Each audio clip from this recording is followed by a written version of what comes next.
Welcome to another edition of Against the Grain Sports Podcast Uncut. And I'm your host, Jody Coleman, in the building. We got a great show. I hope everybody had a fabulous weekend, fabulous Father's Day. If you're your father or you're yourself, and I hope everybody enjoyed the weekend. It was some pretty decent weather because right now it's a little bad right now. But yeah, we're gonna talk about sports. It's a lot going on. The day before the NBA draft. I'm not used to the draft being on a Tuesday. It's normally like on a Thursday, but it's on a Tuesday today. Tomorrow we'll talk about the NBA draft. We'll talk about some of the NBA trade talk. Some of the guys that actually already got trade. The Dallas Mavericks picked up a new head coach. We'll talk about that, as well as NFL news and college football news. We're gonna do it all, and we're gonna give it to you the way that you like it. And we got my man Jarrell, Soul on Sports Glenn, all the way from San Antonio, Texas. What's going on, my What's boy? good, dog? You said you're gonna give it to them just how they like it. That what you said, Jody?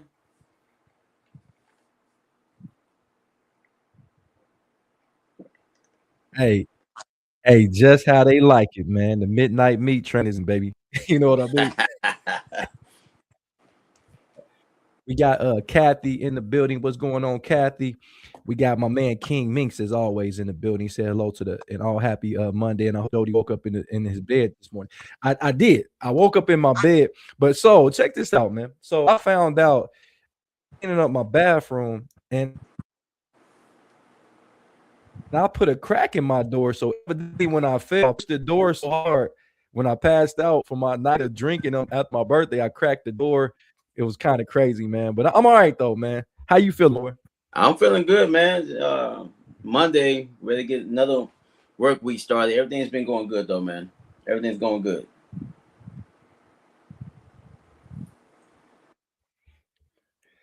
Well, go ahead and because I'm about to switch over my mics, man. Tell everybody, man, you're open. Well, the draft is draft eve.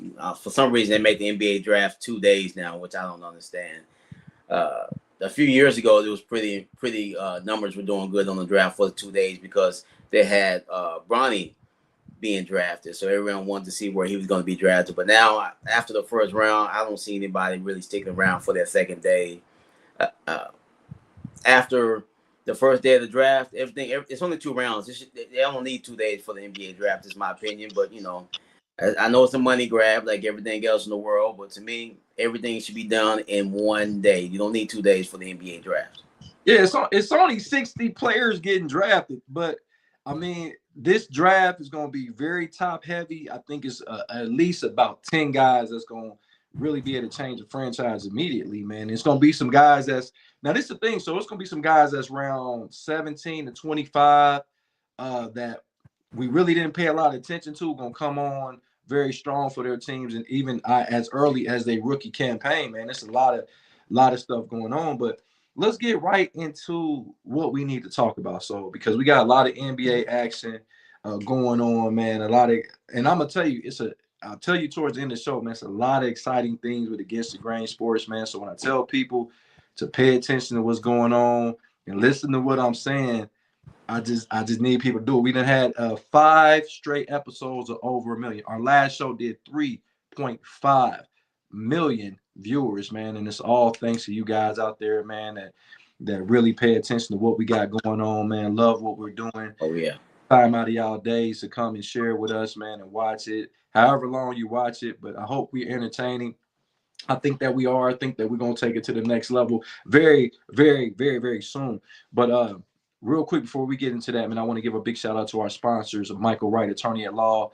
If you have any wrongful deaths, personal injuries, workman compensation, anything that's dealing with any legalities, you can call Mike. That's the slogan. Call Mike at area code 937-222-7477 in any 50 states. You can call Mike. He can take care of you. Don't worry about it. His reach is very, very far in this country. So don't feel like you in North Dakota and you can't call him. You can call Mike for sure, man. But we got some comments in the queue right there. Let's see what we got going on. So before we get to it, Kathy saying, congratulations. Now we need to hit 4 million. Absolutely. Yeah. And that is coming very soon. because I'm a premature ejaculator, so sometimes I talk a Hey, little why early. play around? Let's get straight to the point. Let's get this over. Hey, listen, man. I got to keep it real out there, man. But let's get right to. We know we got the NBA draft tomorrow, but before we get to the NBA draft, I got something a little bit more intriguing, and it's about your Dallas Mavericks. Your Dallas Mavericks go on and hire uh, Michigan Wolverines championship coach Dusty May, and you bring him down. And this is the guy that said he wanted to be with Michigan for the long haul. Remember, he didn't take the North Carolina job. He said he was staying put. But I guess when them NBA dollars come rolling in, he said, forget it. I'll go and take my talents in the NBA. What did you think about that when Dusty May took the head coaching job for the Mavericks? Honestly, Joey, I think it's probably easier to coach in the NBA than it is in college basketball. If you think about college basketball, your roster changes every year. I mean, you could be halfway through the season, the kid be like, you know what? I don't like my minutes. I'm out of here. The NBA, you can't really do. You have to ask for a trade, but the team don't have to do it. At least in the NBA, you kind of know what your team is going to be. Just think Dusty May won the championship last year. He was already minutes after winning the championship. He probably in the midst of rebuilding his roster already because he got players that go to the draft. You got players that want to be going to other teams. It's probably a headache to be a college coach in any sport now. So I'm pretty sure the NBA seems crazy. Maybe a little easier league the coaching now than college basketball. You know, when I seen it, I didn't know if this was the proper fit because we have not had a lot of college coaches come have success on the NBA level. I mean, it's been a few, but I mean, it seemed like it's a lot of NBA guys that were available for this job. One being Jerry Stackhouse, I think has really earned his way. Also, another one being Sam Cassell. Sam Cassell been around the Boston Celtics organization, who has won championships, have built rosters. He's coached guys that were all NBA players, just to name a few things that he had done. And for Sam Cassell's name to continue not to be mentioned. Also, you had Rajon Rondo, who also had played for the Dallas Mavericks at one point in time in his career, looking for his first opportunity to get a head coach. And, they replacing the Jason Kidd, who I believe was a very, very good head coach. But my thing is, man, why Dusty May? Why Dusty May? This is a guy that won a championship in the Cleveland level. But once you said is he had a lot of veteran guys on that team, man. If you look at their team, it was a whole bunch of transfers and a whole bunch of guys that were third and fourth year guys, maybe some of them fifth year guys. Do you see that being able to translate over to the NBA? Because now you got guys that are in their first contract, and if you don't get it done in your first contract, man, you could be out of a job very soon. Well, you say first contract, but they're going to have a pretty young team. I mean, they're rebuilding. I mean, Kyrie, if they keep him, he might probably be the oldest guy on this roster. They're going to go pretty young. They got Cooper Flag there. He's only 20 years old, 21 years old. I think he's barely old enough to drink. They're going to draft a couple more rookies this year. So they've been a young roster, pretty younger than the team he coached last year in college. So they can learn how to play the NBA and coach in the NBA together, I guess. I'm going to go on record. How you doing, Therese? Hope you're having a fabulous evening. Monday evening, but I'm gonna keep it real. I'm not really impressed with this hire. I think it was first of all, I think it was too late in the season for Michigan. I think they're going to keep their intern coach as their head coach. I mean, a lot of guys said they were coming back that was eligible to come back for the Michigan Wolverines. So I wonder how that's going to play out. Are those guys now going to hit the transfer portal, or those guys are going to go elsewhere? I don't like it. I think Dallas, if you were going to go away from Jason Kidd, I think you need to already get a guy that was already NBA ready to get. I would love to see Sam Cassell on this job. I would have loved to see Sam Cassell get his first opportunity with the Dallas Mavericks.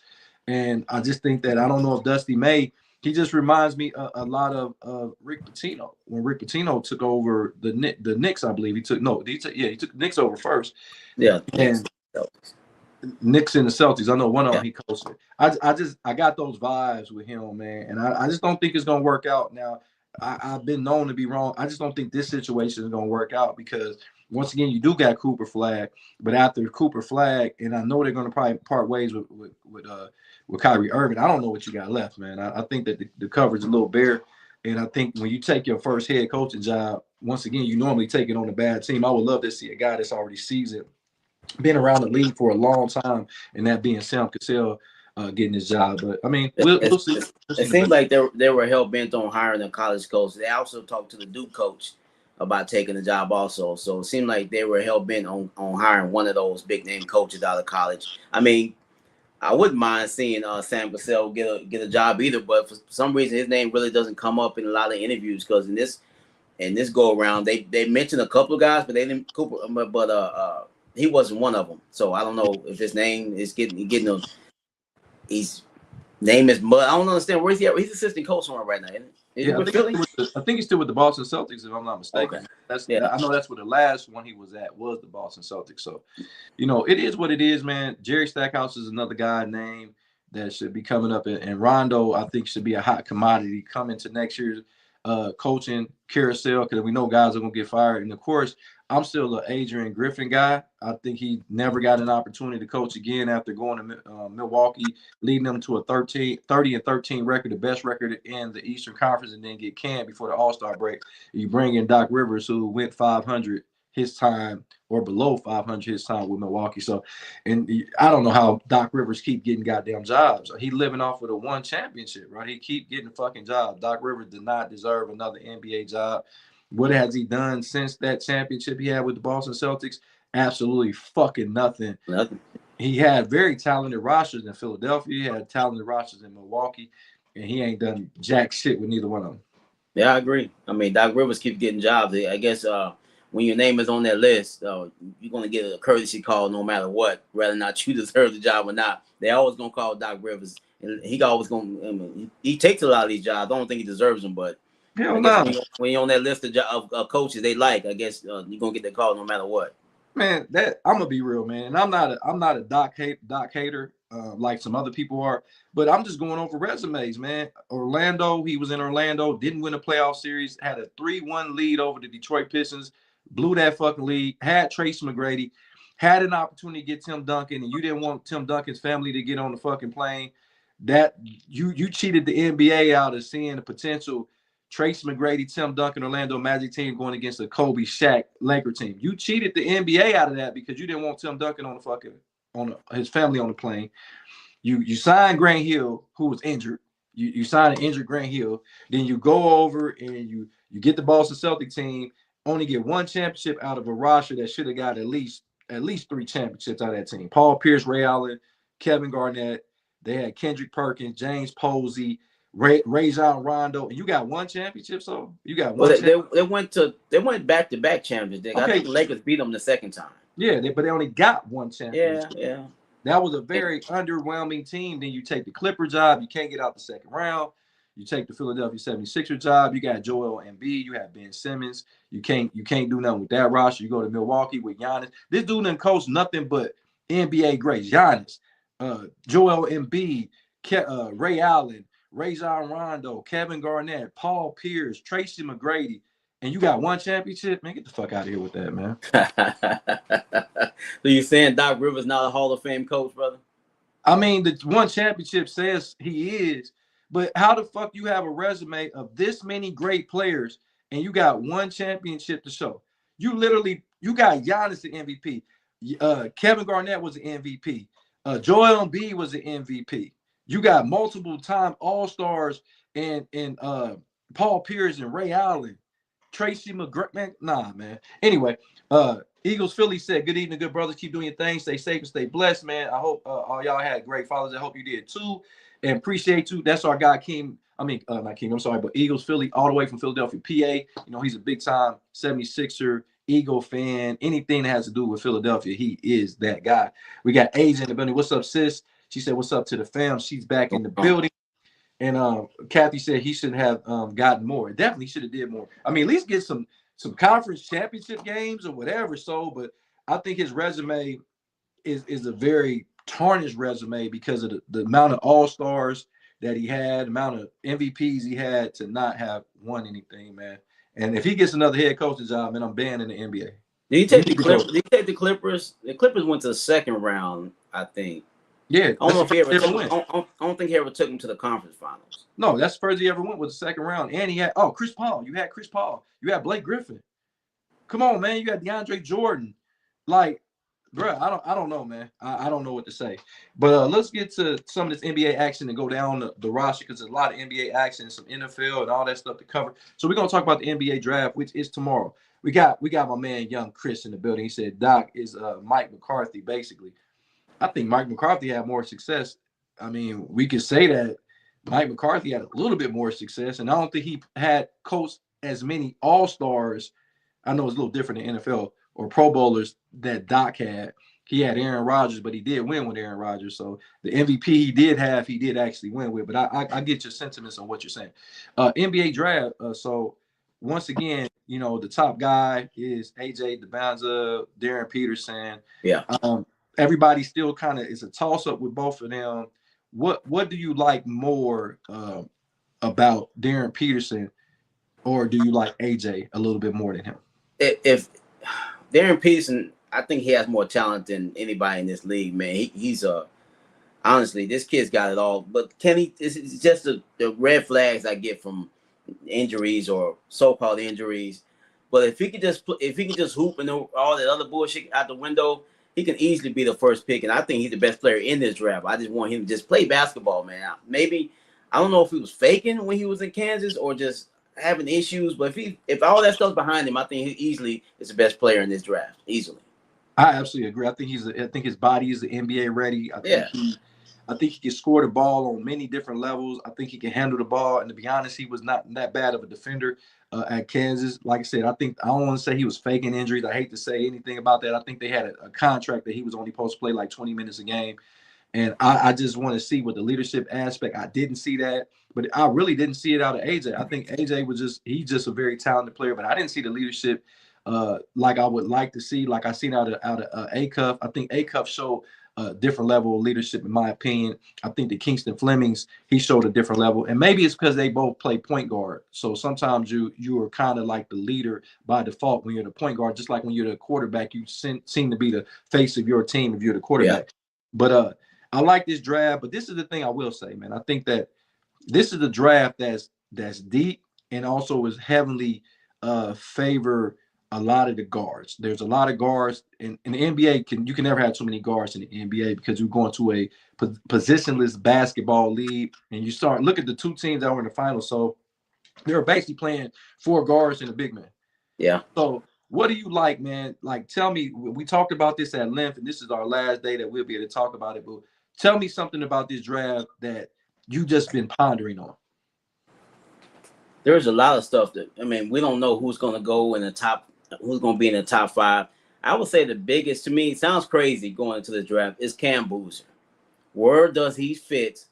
And is he actually going to be a really good NBA player? Is he just going to be okay? Or because it seems like he's sliding down some people's draft boards. I mean, people really like this kid. I think he's probably going to be a top 5 pick, but I have a lot of question marks whether or not, we talked about this, whether or not he can really dominate on the next level. Yeah, I like what you said about him, but he's a guy, he's just like his dad. Like he's a guy that can get to the lead and give you 19 and 8. He's going to be able to do that from day one. I think he's physically gifted. He's one of the best winners that we have ever seen at the college level. He comes to the pros, have a nice run. People thought they could have won a championship. I don't think their team was deep enough, and plus they had a lot of injuries. Those excuses, but whatever. I think like it's certain landing spots that I would love to see Cam Boozer go to. I would love to see him in an Indiana Pacer uniform. I think he'll be fantastic with a point guard like Halliburton. I think Halliburton is a guy that can get him in spots where he'll be able to score easily. Plus, I think they can use a power forward because they can move Siaka to the small forward, which I think is more of his natural position. Of course, OKC will be a fabulous landing spot if he falls in the draft. Let's say he falls in the draft to 12 to the Oklahoma City Thunder. Oh, that'll be a fantastic move right there. But I think he's going to end up being, I believe, a Clipper. I think he's going to be a Clipper, and I don't know. So I don't know. Do you build around Cam and get him? Where the Clippers draft at? 6. Yeah, I can definitely see him dropping to 6. But I can also see teams. If he does start dropping a little bit, I can see teams, you know what? Let's move up and get this kid. I can see teams being that hungry. He's got some talent. I'm not sitting there saying he's not good, but it's just so many good players in this draft that I think they have more talent than him. That's the reason why I think he's going to draft. In any other draft, he'd probably easily be the number 1 or number 2. I just don't see that in this draft. I'm gonna go ahead and say a player that I'm pondering about, and I thought at the beginning of the season when I started seeing everybody play, I thought Caleb Wilson was the guy that could have been the number 1 pick in this draft. I really did. I was like, man, this guy can defend, this guy can shoot the ball, this guy can rebound, this guy can direct offense. I think he was a leader as a freshman. But then when he had the injury, I started getting a lot of question marks. Not because he got hurt, it's because I think that he could have came back and he didn't.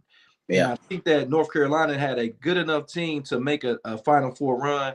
And it was like he made a business decision to say, you know what, I'm not going to come back.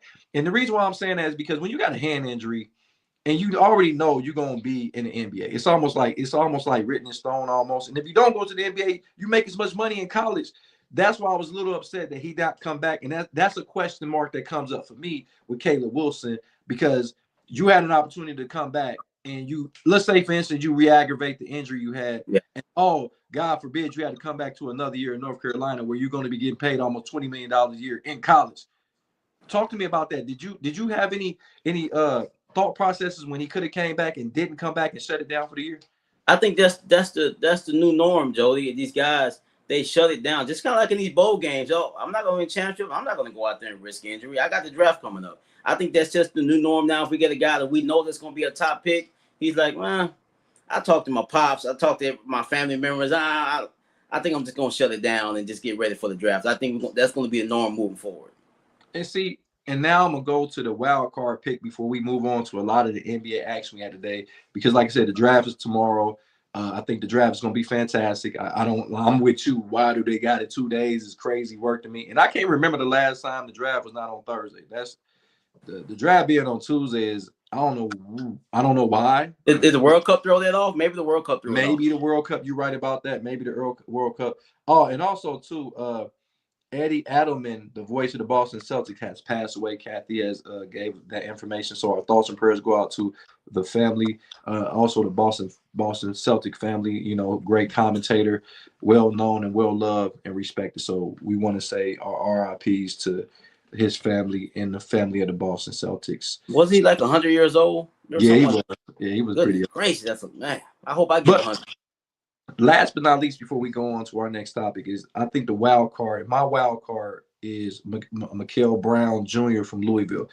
He's a 6'5" guy that when he played and was healthy, because he had a lot of back injury, had a 40-point game. I think he had a game, he had 9 3-pointers. And what is the NBA based off? Combo guards. And he will be one of the top combo guards in the league at 6'5", can handle the ball, can shoot the ball. But his whole Achilles heel, no pun intended, is his back injuries, man. That's my wild card. What do you think about that? I like that. I like that. Like you said, if you can if those back injuries, get those in control, he could be a good player in this league. Yeah, she said he was born so he was 90 years old. So he was born in 1936. He died in 2026. So he was 90 years old. Had a great life, long life. Ain't nothing wrong. Oh, yeah. But, you know, and like I said, if you look at the draft board, you know about guys like Kingston Flemings, of course, Keaton Wagler, of course, Nate, man, I know you were big on him coming out of Tennessee. I think he's like a 6'10", 6'9" guy that can handle the ball. I think he's really, really, really raw. So my thing is, man, I'm not really sure about that. We got young Chris in the building. Let's see if we could go ahead and tap him in real quick. We'll talk about our NBA situation. Let me get him in here. But so give me another wild card while I'm getting him in here. Give me another wild card pick. My son turned me on to this guy. The Burries, the point guard from Arizona. My son thinks he's gonna be a good player in this league. The point guard from Arizona. Yeah. Some of this video. He's a good player too. Yeah, he reminds me a lot of Devin Booker too. I think he has that Devin Booker appeal. And there's no pun intended, just because he's playing with Arizona and Phoenix Suns. And plus he light skinned. I don't want nobody say. Well, we got my man young Chris in the building. What's going on, young fella? What's happening, y'all? What's happening? Yeah, we're gonna get to. We talked about NBA draft. We leaving that topic, but we're gonna have something for you that I know you would like, man, because we're gonna go on with our NBA situation. And so long sports, the situation that I was very intrigued about when I seen this was the contract with Wizards going ahead and signing point guard Trae Young to a 4-year, $212 million deal to play in Chocolate City. They also have Anthony Davis and they also had a number 1 pick of the draft. So things look to be looking up in the Chocolate City, man. Talk to me about Trae Young staying and wanting to be traded to Washington. Well, we knew that was going to happen. We knew that when he opted out of his deal, he was just looking to get a long-term contract. That's just good business on his end. People say, "Oh, he wants to be. He don't want to be a Wizard." That's not true. Some people don't know sports. This is the business part of it. Smart thing is Why I'm gonna trade in my 1 year deal to a 4-year deal. So it's smart business. And like you said, Jody, are we saying the Wizards have a future? We haven't been saying that since John Wall. Juwan Howard. John Wall. John you Wall. said Juwan Howard though. You said Juwan Howard and Chris Webber. Yeah, Rasheed Wallace. that's been a long time. They look like they got something cooking up there in DC. Only thing is, can they keep always disabled, always doubtful Anthony Davis on the court? Yeah, but I think they got so much talent. They got the kid Trey Johnson. I think they should go after Darren Peterson. I think they would have enough. If Anthony Davis only gave you 40 or 50 games, I think you can still make it to the playoffs of the Eastern Conference and be about the 5th or 6th seed. But we'll see. Young Chris, man, what do you think about this? Trae Young, man, signing this massive deal, 4 years, $212 million to be a Wizard. Now, before we get into this, I want y'all to think about this. With Trae Young getting this type of money, I want y'all to look at Trae Young's career achievements. He has done a lot. He hasn't done a lot of winning in Atlanta. He had that 1 year when they went to the Eastern Conference Finals. So giving Trae Young 4 years, over $200 million to a possibly the worst defender in the league. I know we throw bad defending. I know we throw that around a lot with Luka and Brunson, but Trae Young's on a whole different level. Now I'll be sitting here saying he's not a good player and all. I won't say that. But to give him this type of money to be your point guard in the future, Hold on. I'm not really sold on giving Trae Young this type of money. Young Chris. It's guys like Anunoby that signed for more money than this. But guess what? OG plays winning basketball and plays both sides of the court. Third option. And plays both sides of the court. This money. Trae Young has proved that he can be the number one option. He took a Atlanta Hawks team to the Eastern Conference Finals. He took a Hawk team, the Hawks. The Hawks, who has never won a championship in league history. He took an Atlanta Hawk team that had Dominique Wilkins that couldn't even get to the Eastern Conference Finals, but he took them to the Eastern Conference Finals. And I'm saying this honest. I get what you're going to, but James Harden is not a great defender. Mitchell's not a great defender. Luka's definitely not a great defender. Austin Reeves is not a good. And they talking about paying Austin Reeves more than what Trae Young got. Yeah, they are. That's true. But the thing about all that is that with Trae Young and all those guys that you name, besides James Harden, can all be offensively consistent. There have been times where Trae Young can get jump shot happy and because he can then proceed to shoot like 30-foot shots on a consistent basis and start taking bad shots and bad decisions. I'm not saying that he's a bad player at all. All I'm trying to say is that giving him this type of money for this amount of time, I just don't think this will lead to the Wizards' long-term success. I think they need to trade Trae Young. Not now. It could be next year or the year after, whenever more years of his contract go by, and build their team by AJ DeBonce, which they're probably going to do anyways. But get Trae Young off the team. I just don't think him and AJ will be able to mold together. I just don't think so. That's just me. Well, first of all, AJ is not going to be a Wizard. AJ going to be a my bad. DP, Don Peterson. AJ going to go to Utah. AJ going to Utah. AJ going to Utah. Yeah, you right. My bad. Hey, young Chris, and so I think that the Wizards are getting a bargain for what they paying for Trae Young. I'm honestly thinking they getting a bargain. First of all, who the fuck wants to play for the Wizards? Like, that's the first thing. First of all, you got a player that wanted to be traded there. Let's take that in consideration. You didn't go get shipped off to somewhere you didn't want to go, Chris. So you didn't nobody want to go play for Sacramento. If you get traded to Sacramento, you know your career. They basically say your career's over. With the Wizards, he said, trade me to the Wizards.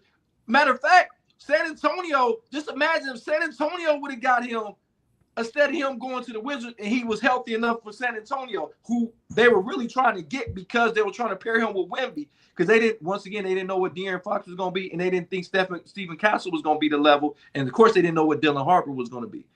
So I think they got a bargain. What do you think about this, though? Well, interesting. Honestly, it might sound crazy coming from me. I think defense is a little overrated in the NBA now. I mean, we already talked about how bad Brunson was on defense. Didn't hurt him in the finals. People said he don't play no good defense. But in the finals, I don't remember anybody cooking him. He was doing a whole lot of cooking people, but I don't remember anybody cooking him on when he was playing defense. So maybe defense is a little bit overrated in today's NBA. So I'm gonna let young Chris. I'm gonna let you address your father right there. What did you think about that? What do you think about the defense aspect? Because nobody really shuts anybody down. It's can you hold them a little bit under their average? Can you get their shooting percentage a little lower than what it normally is? And that's what's considered good defense. But I've seen people get cooked, and I've seen the guys that are supposed to be bad defenders not get cooked. Because one thing I will say in the finals, young Chris, is Stephen Castle in game 5 that closed it out. He had 4 points. And Brunson was his primary defender. Talk to me. Think about that. Trae Young is not capable of having any of those moments. He's not capable of holding his own for moments or at the end part of the game. He can't do that. He just at least Brunson at least strong enough to where he can hold his own. Trae Young is just skinny. Trae's skinny and he's short. So he's a complete liability out there on defense. So again, understand what Pops is trying to say. Brunson wasn't getting cooked. Now we saw with our own 2 eyes James Harden get baked to game 1 of the conference finals. Got like 25 points on him alone. You think that can happen to Trae Young in these big time games? That can for sure happen to him. 100%. I can see it happening, honestly. This is why I'm going to go against the grain on you, young fella. There's a guy named Steve Nash that everybody know and love and won 2 goddamn MVPs. Trae Young is a better fucking defender than Steve Nash. You sure? That's Steve Nash. Sure? They hit Steve Nash on defense in Phoenix. They hit him. That's true. Trae Young, they can't hide Trae Young because they don't have those type of dogs on that Atlanta team. And guess what? Let me tell you this. You said his defense bad, but guess who defense is good? Anthony Davis. That's true. So, but get this. You got to go at the perimeter, though. You can't just let everyone get, okay, AD, you got that in the paint. You can't let him get to the paint that easily. And that's the problem with Trae Young. Anytime he's guarding someone, which it's always been a problem with the Hawks anytime he was on the team. No one talked about it because the Hawks weren't doing no winning. But Trae Young was real life. He was like, people talk about Luka giving up 30 and scoring 30. That was real life Trae Young. He was doing that on a game-to-game basis. A lot of times it's about effort, too. And if you don't get no effort. No, listen, if you're giving it to them on the other end, that sounds crazy. Pause. If you're giving it to them, if you're giving it to them on the other end, the shit kind of balances out, Joe. You know what I'm saying? If you're doing the same work on the other, if you're scoring 30, you might give up some points, but at least it kind of balances out when you're scoring some points. And see, so that's why my name is Jody the Big Unit Coleman, because I'm gonna give it to him on the other end. But this is the thing, though, seriously, and I'm gonna let everybody get a final take on this. My final thought on this with Trae Young is the fact I love the fact. And I'm listening to everything you said, young Chris. I get it. He's not the best defender, but we can say that about a lot of people. Half the NBA. A lot of people. Yes, that's true. But at least when you giving up that many points, this is a guy that leads the lead in assists, has led the lead in assists. This is a guy that can give you 24 to 25 points a game, and this is also a guy that can shoot a 38% clip from 3-point land. And then we know this guy can stretch the floor. Pause. He can stretch things. So I think that and wanting to play for the Wizards is that's the biggest thing that comes to my mind is that he wants to play for the Wizards. Who has wanted to play for the Wizards, guys? No one on God's green earth. No one. It's a different day, baby. It's a different day. We'll see if it lasts, though. I'm with you, Jody. That's it. That's very much a plus for the Wizards that even have Trae Young want to go there. That's very much a plus. That's a first. Because think about it. The people that did go, Bradley Beal, drafted by him. John Wall, drafted by him. Who named the last time they got a free agent that said I want Gilbert Arenas. He went to the Warriors at first. You remember that? Yeah. He went to the Warriors at first. They went to the Wizards. Yeah. But he wasn't a big free agent. He wasn't a big free agent. He wasn't big first going to Washington. No, he wasn't. So, but he did want to play for him though, and plus he was able to. He was one of the richest guys in the NBA, and I think Orlando just stopped paying him about 2-3 years ago, right? I think Orlando. Yeah, they were paying him for the longest. For a long time. They were doing the Bobby Bo. When is Bobby Bonilla Day at? When is Bobby Bonilla Day? Is it July 1st? I think it's July 1st, right? Yeah, something like that. He gets like $1 million a year, right? But I think he got like another 15 years left. Smartest business deal ever.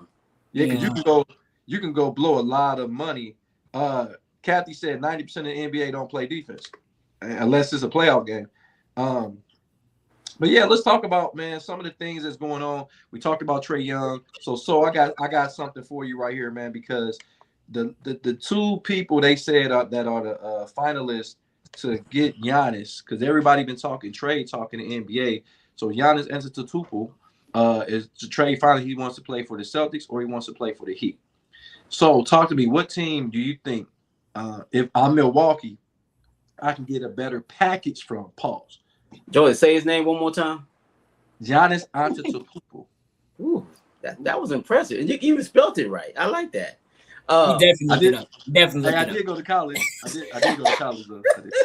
I did graduate from college. Hey, Joey, some people graduate and can't spell diploma, like Too Short said. Hey, all you gotta do is speak it into your phone and say the word. It's right. Anyway, I don't know what Miami has to offer Milwaukee besides good-looking women in the beaches because they don't have no players. Who the fuck wants Tyler Hero? Tyler Hero, he's a decent player, but I'm gonna trade you the Greek Freak for Tyler Hero and some draft picks. Javi Jaquez too. I'm sorry. For my money, it's got to be Boston. Okay. What do you think, young Chris? Who you like, the Heat or the Celtics? If you're the Bucks. I completely agree with him. The Celtics have the best trade package for Giannis. Obviously, Jaylen Brown being the main piece in that trade. Possibly you can have some younger guys like a Hugo Gonzalez in the trade, Jordan Walsh, or some other more players that the Celtics have. And the Celtics, I'm pretty sure Brad Stevens has some draft picks that they could throw onto the trade. But with the Heat, they don't really have that number one guy they could put in the trade. Tyler Hero, he's a third option on the finals team. Javi Jaquez is a good player, good, but no, it's not closer to what the Celtics have to offer. I'm agree with you guys. I think the Celtics definitely, just with Jaylen Brown alone, that has to be the primary, piece in this package. I can't go with draft picks and hoping that we get another Giannis. Like, that's what you're hoping for. Giannis was the 15th pick of the draft. Wasn't nobody think about Giannis. He wasn't even a lottery pick, I don't believe, the year that he came out, because lottery went to what, 14th pick, right? Mm-hmm. So my thing is, he wasn't even a lottery pick. I think it was the 15th pick of the draft when he came out. I think that now, if I'm Giannis, now we reverse it. Young Chris, if you're Giannis, where do you want to go, Boston or Miami? Boston, because if he goes to Miami, it's gonna be him and me on the same team. I mean, it's gonna be no one on that. Because think about it, if they gut their team to go get Giannis, Teddy Rozier ain't even on that team, so it's gonna be him and literally a bunch of G leaguers. If he goes to the Celtics, my bad. Bam, I forgot about Bam, Mr. 83, Mr. 83. Because if he goes to the Celtics, him, JT, Vucevic, White, they still have a good mixture of guys with Joe Mazzulla being the head coach, so they could. Him and Tatum alone can make the Eastern Conference year in and year out just off that star power alone, easily. Okay. Kathy said, let me go. She wants to go to the Heat. So what do you think? Celtics or Miami, if you're Giannis? Young Chris made a very good point, good analysis, but what do you think? If you're Giannis, you want to win a championship, you want to go to Boston. I mean, I know. If you go to Miami, you got Pat Riley is still the president. Yeah, Pat Riley don't play basketball. He's not coaching anymore. He's in his 80s or whatever he is. So he got to build a roster around him. I mean, him and Bam is not good enough to win no championship, bro. Bam's a decent player, but he ain't going to help you win no championship without no other pieces around you. Who's the guards on that roster? They don't have anybody. So I've definitely, if he wants to win a championship, he'll go to Boston. He'll have a better chance of winning the championship. Not saying he'll win one, but he have a better shot there. I mean, I'm definitely agreeing. I want to make this a three-way, and since young Chris, the youngest, he's holding the camera. Because we're older, so you're just gonna hold the camera. But my thing is, I think that Boston is a situation. I don't like the fact that they're trying to deal Jaylen Brown, but we'll get to that in just a moment. But I think that Giannis has had a lot of injuries when it comes playoff time. He's missed the playoffs or been out because of injury. I think 2 out of the last 3 years. He hasn't really performed up to the level when playoff time come around since they won a championship. So I don't know, man. I just hope that neither one of these teams get a limit. Especially Boston. If you have to give up Jaylen Brown and Giannis is a limit, Giannis be the Deshaun Watson of the trade because he can't go, that could potentially happen, man. This guy has not been healthy, and you got to think a guy is 7 foot. And when what happens with 7-footers? Their feet go bad. Yep. What's been happening? He's had lower extremities, ankle injuries, and he's been out quite some time. Especially when playoff time come around. I just hope you don't give up a Jaylen Brown to get a limit. That's all I'm saying. You know what team? I know that says down to 2 teams. You know who would love to get Giannis? The Golden State Warriors. They can get their hand on Giannis, man, and pair him up with Curry and some of those other players there. They would love to do that, but I don't think they have the players or the draft picks to get him away from Milwaukee. I'm a little disappointed. I'm gonna let young Chris give his thought process outside of these two teams. But if I was looking at any team that Giannis could have really went to, I thought Minnesota would have been a team.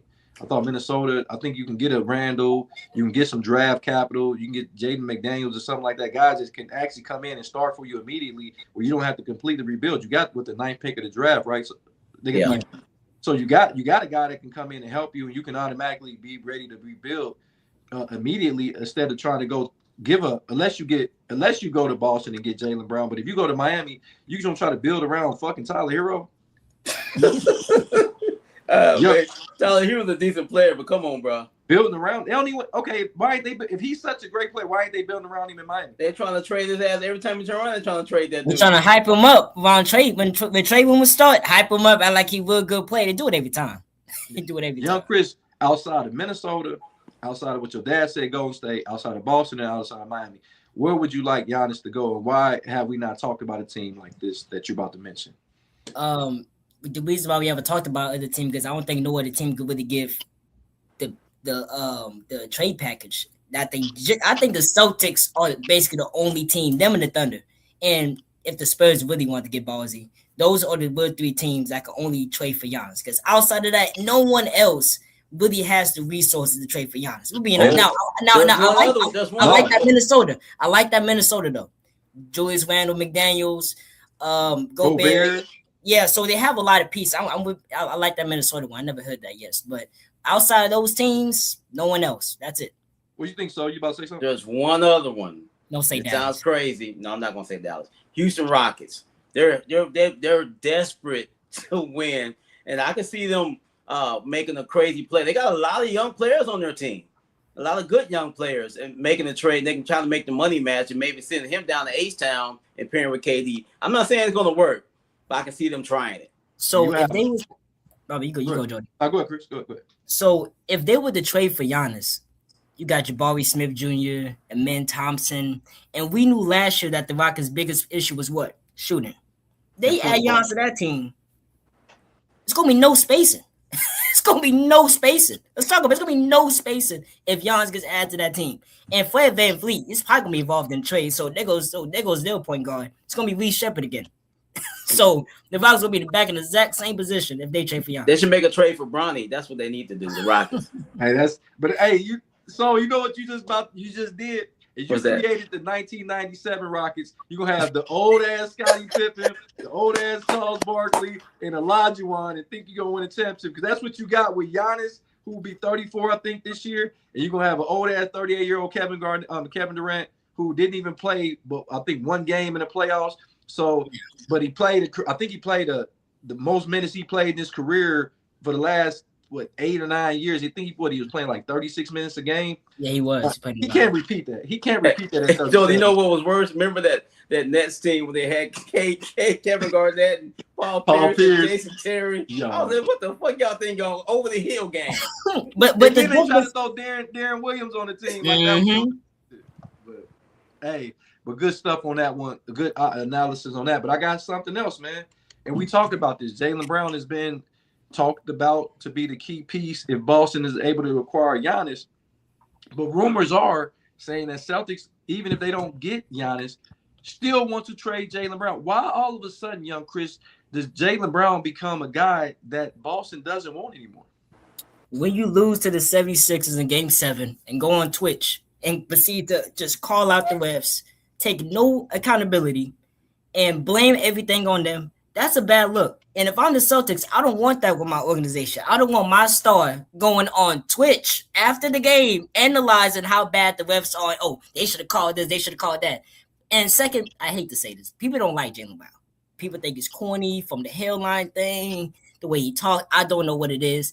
People just don't like Jaylen Brown, and they prefer Jason Tatum a little more. No, outside of Celtic fans, a lot of people hate on both of them. A lot of people do. But not me. I love Jason Tatum. Yeah, you do like light skins. So outside of those two, I mean, but think about this: if they were to trade Jaylen Brown, who else? Who else could they possibly pair with Tatum? Think about that. Who else? Why not pair the guy that won the championship with him and keep Jaylen Brown? That's just me though. But if I was them, I'll keep both of them. Me, I understand they're trying to make a win now move, but I think if they just get back healthy next year, they'll be right back in it. That's what I think. I agree. So what do you think about that? They talk about moving Jaylen Brown regardless if it's for Giannis or not. Like, so all of a sudden the the guy that they paid the most money in the NBA. Let's not forget that he's the highest paid player in the NBA.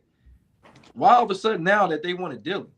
That's what happens, man. When you lose, people forget about what you did. That's why I believe there's not going to be any more real dynasties in the NBA moving forward because of this type of situation.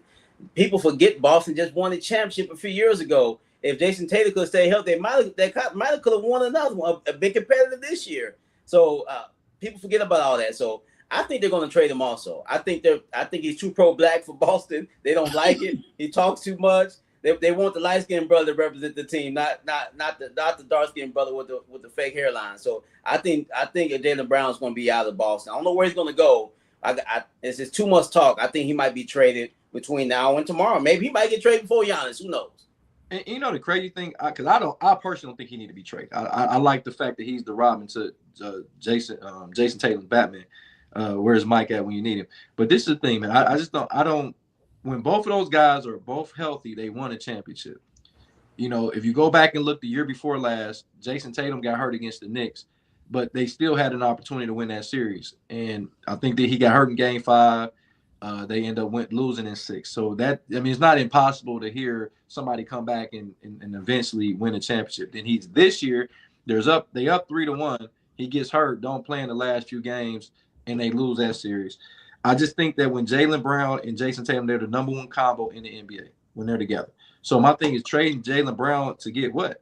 If you're not getting Giannis, and if you're not getting Luka Doncic, you're not getting Jalen Brunson. What are you getting back in return for Jaylen Brown? So I'm gonna go to you, young Chris. What would you, if you were the Boston Celtics, what team would you try to pinpoint to try to get the most from Jaylen Brown? Oh man, that's a good question because Brown's his value is very. No one really puts his value as high as it should.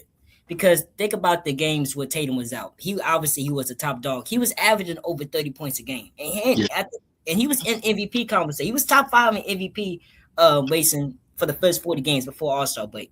So, and that anyone finds MVP. So I don't understand why they would even trade him. I don't think there's no other teams to trade him for. I mean, that's outside of Giannis and what you said, Jody. If he trading Jaylen Brown for those certain players, he doesn't need to be traded. And there's no such thing as other teams that could be involved in it because it just don't make no sense. True. What do you think, so? Let's go back to Minnesota again. Trade him to Minnesota for Jaden McDaniels and the power forward they can't shoot. Julius Randle. Yeah, Julius Randle. I'm just throwing stuff out there. I don't know. It seems like they're going to trade him. And that's the only one I can think of off the top of my head. I'm gonna keep it real, man. And to hear me out, this is a breaking news type of situation. We saw the struggles of Chet in Oklahoma City. We saw the injuries of Jalen Williams. Why not put a package together, send them to Boston, and potentially bring Jaylen Brown over to be with SGA and maybe throw somebody like whatever they got. Somebody else. Just throw somebody else in the deal. Throw Lou Dort in there. Yeah, throw Lou Dort or something like that in there.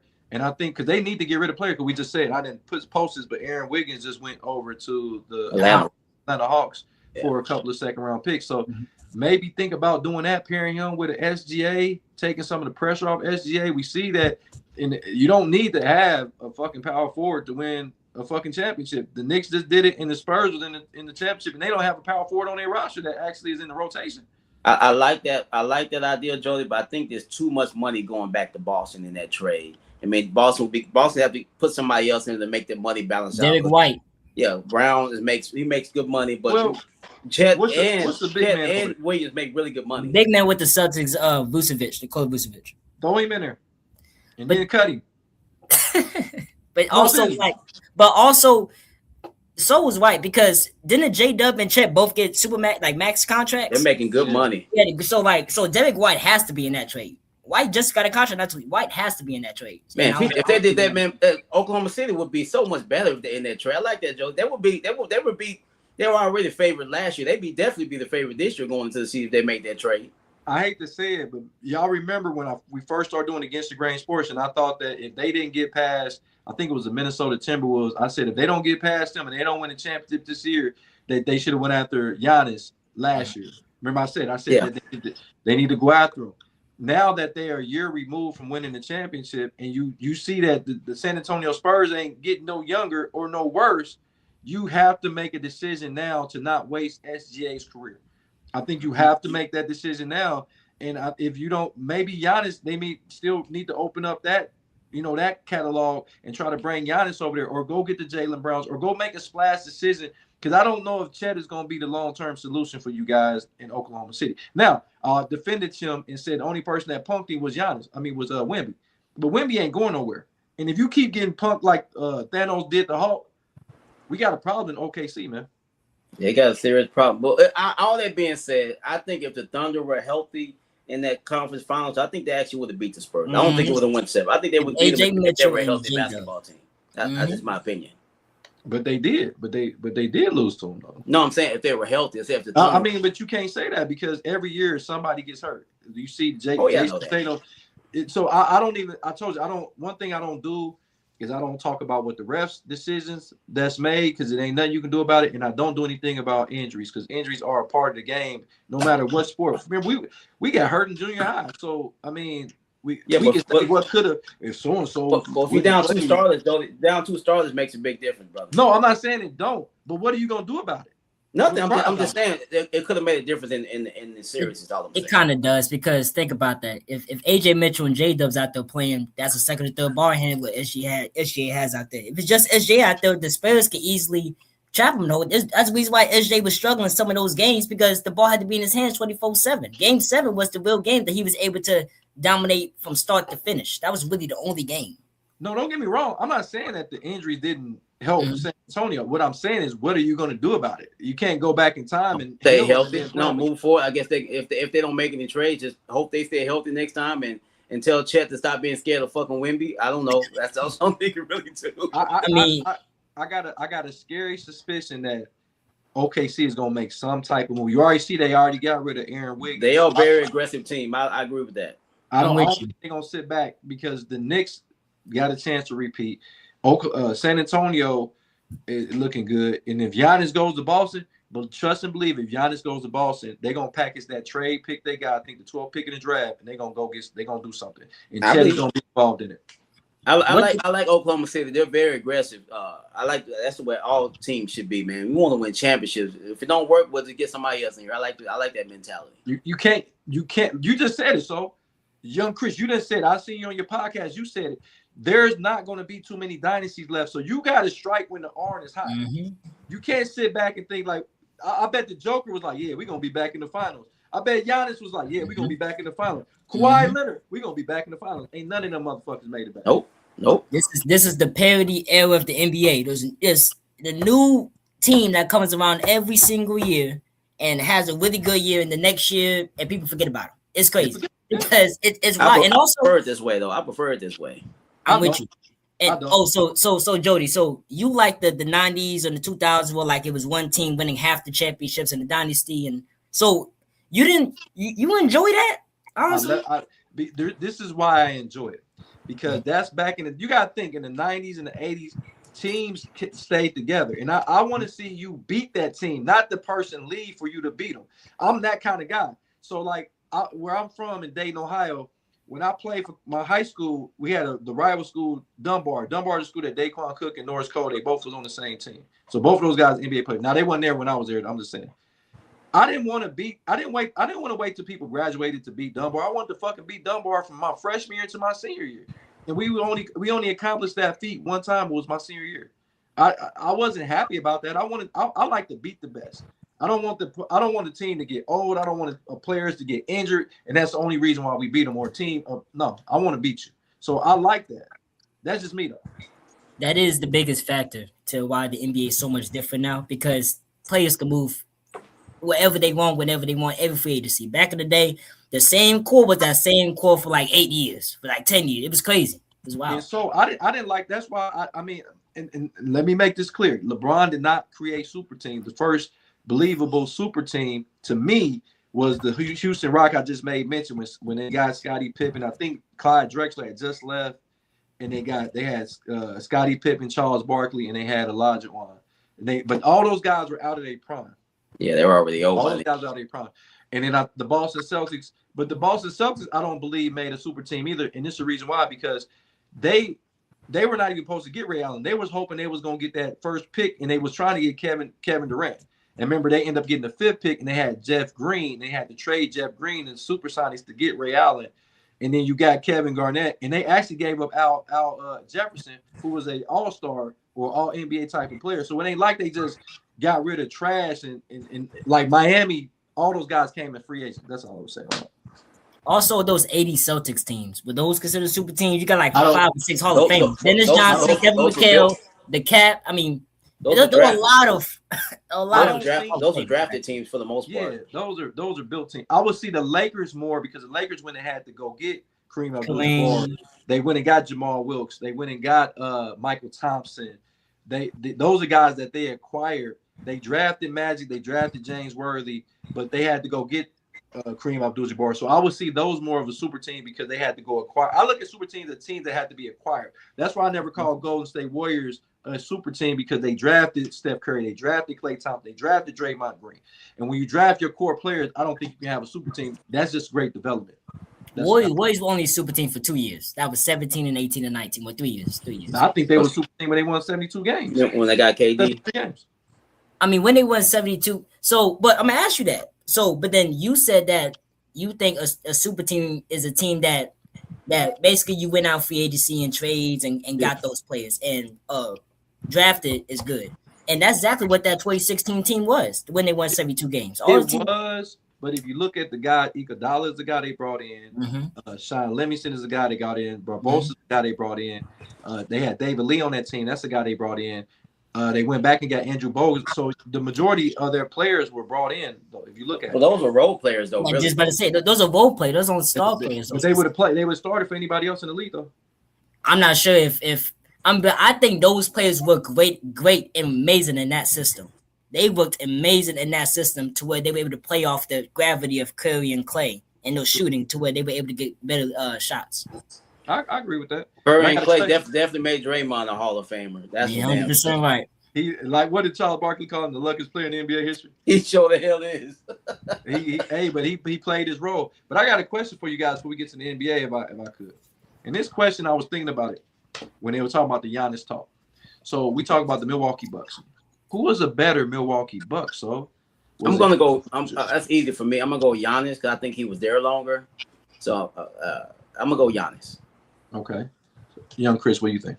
Giannis, no question. If I'm not mistaken, he's the all-time leading scorer for the Bucks. Throughout the history, he matched Kareem with the one ring that he brought to Milwaukee, and Kareem is mainly known for his time with the Lakers more than his time with the Bucks. I think that also plays a part too. So I'll say Giannis.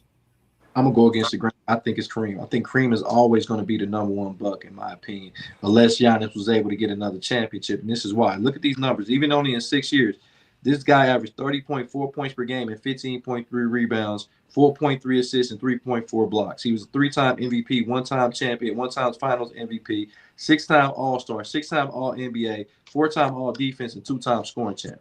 And that's only in 6 seasons. I'm going to go to Giannis. Giannis has been there 13 years. He averaged 24 points a game, 9.9 rebounds, 5 assists. He's a 10-time All-Star, 9-time All-NBA, 5-time All-Defensive. He got 2 MVPs, 1 Defensive Player of the Year, 1 champion, and 1 Finals MVP. The reason why I put Kareem over him is what Kareem had to go through. He took over a very bad Milwaukee Bucks team. He was a number one pick for. He was a number one pick for a reason. Mm-hmm. Giannis wasn't the number one pick, so that means Milwaukee wasn't that bad. And I think people are like, well, what about Oscar Robertson? Oscar Robertson, go look up his numbers. Oscar Robertson was not good when he got to Milwaukee. He was really good. Not good, or was he just not as good? He wasn't good. His average dropped by almost like 13 points. It's crazy. Look at his numbers. His averages, it was crazy. But Oscar 13 points dropping off. That's still like what, 18 points for him? Still 18 points. He was averaging 17 points a game. But Joe, if your second leading scorer averaged 17 points, now go look at Chris Middleton. Chris Middleton was averaging like 22, 23 points a game. Mm-hmm. I'm just saying. Yeah, but Jody, I want you to be honest with me. Would you take an old Oscar Robertson or a prime Chris Middleton as your second? I'm always gonna take Oscar Robertson, but the proof is in the pudding. And they not only did they have Chris Middleton, but they also had Drew Holiday. That's another thing too. Mm-hmm. Yeah, they had another Drew. And Drew Holiday those numbers were those Kareem numbers or Lou Alcindor numbers? Lou Alcindor. Lou Alcindor. Well, that wasn't even Kareem. I don't think Kareem when he changed his name. When he got to LA, I thought he changed it when he got to LA. After he fought Bruce Lee, that's when he changed it. I would have changed my name too after I fought Bruce Lee. Shit, whooping my ass. But I get what y'all saying, and Giannis is probably because but I just think that I really do believe that, in my opinion, that Kareem is going to be the all-time. But I would think Giannis would have to stay there and win another championship for me to put him over Kareem Abdul-Jabbar as a buck. What's my man Richard Novell said? So do y'all think that with the Bulls, Chicago's be a super team because they had Rodman and Kukoc? Let's talk about that real quick before we move on. What do you think about this, so?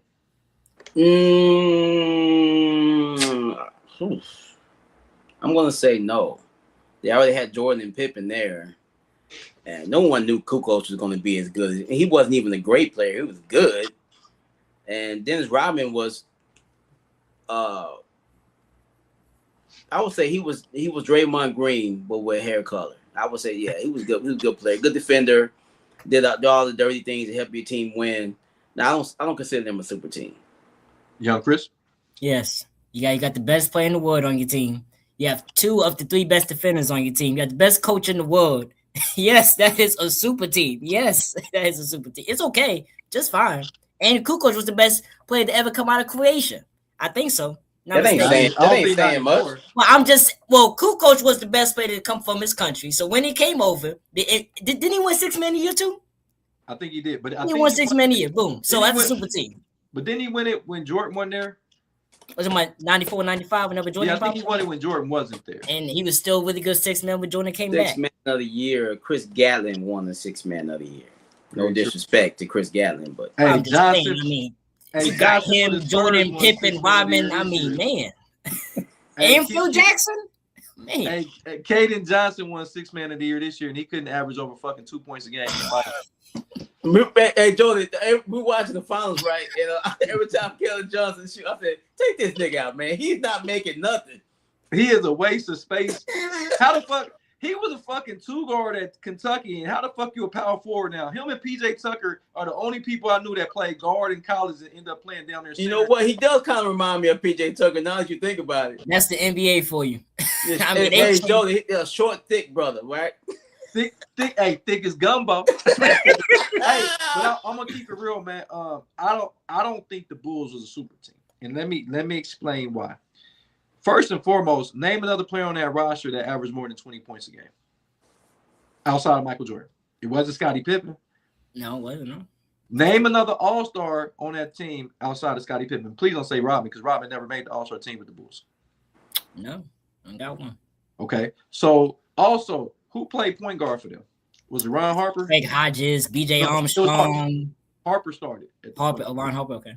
Ron Harper when he played the point guard, he took away his ability to score like he was in Cleveland. He was a 20-point-a-game scorer. Go look how many points he averaged when he played for the Bulls. Now, I give you the head coach. I give you that. But we've seen a lot of teams that got great head coaches. Popovich was a great head coach. Casey Jones was a great head coach. Pat Riley was a great head coach. Spoelstra is a great head coach, in my opinion. No, it wasn't a super team. I think it was a well-constructed team that everybody knew their role. But it was a team that was better than the Bulls, roster-wise, during that time.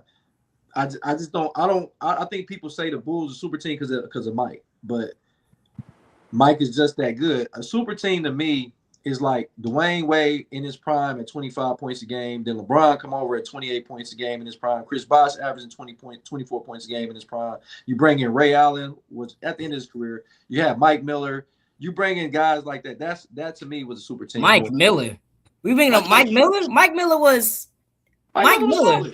Yeah, but I know, but you can't really throw him into the name of like that core, because let's be for real. You put Kukoc in there and he averaged more points. Mike Kukoc Miller's was like a Tyler 6 man a Hero. year. Mike Miller was a spot up 3-point shooter guy. Kukoc could put the ball in the guy and go get his own bucket. Mike Miller was a spot up guy. You must have forgot about Mike Miller then. Mike Miller, he did his thing back in Memphis, and when he came to Miami, he was a spot up guy. But Mike Miller shot 3-pointers with no shoes on in the finals. yeah, he did. He did. That's true. Yes, he did. Hey, big shout out to Ashley. She said, "What's up to Against the Grain Sports Light Bright?" She always brighten up the day when she gets on the show. Also, Kathy said they had Horace Grant and Johnny Hawkins. That was the first team.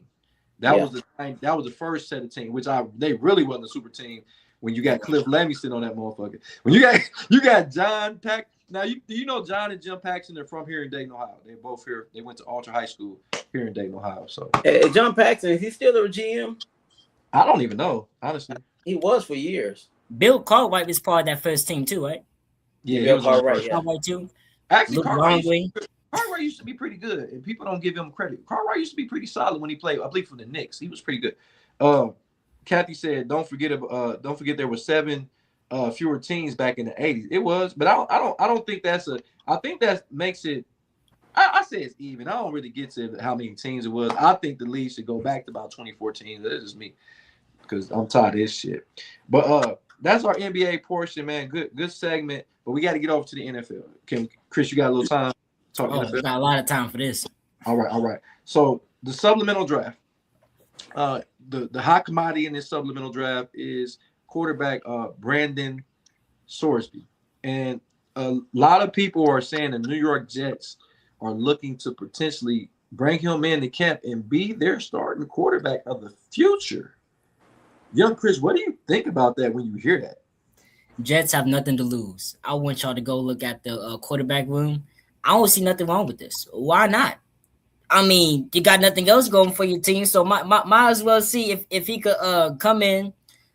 He might have some magic. How Dak Prescott blew on the scene and how we didn't expect him, and he took Tony Romo's spot for his last season.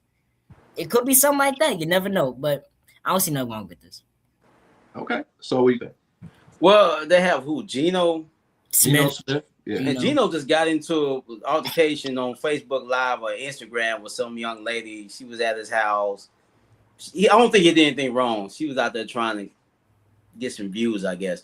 But they got Geno, and they drafted the quarterback too this year. Didn't they draft the Clemson quarterback? Yeah, K. Company. Yeah. They don't have much in their quarterback room. So I guess if he's going to go to a team, he can go there and possibly compete.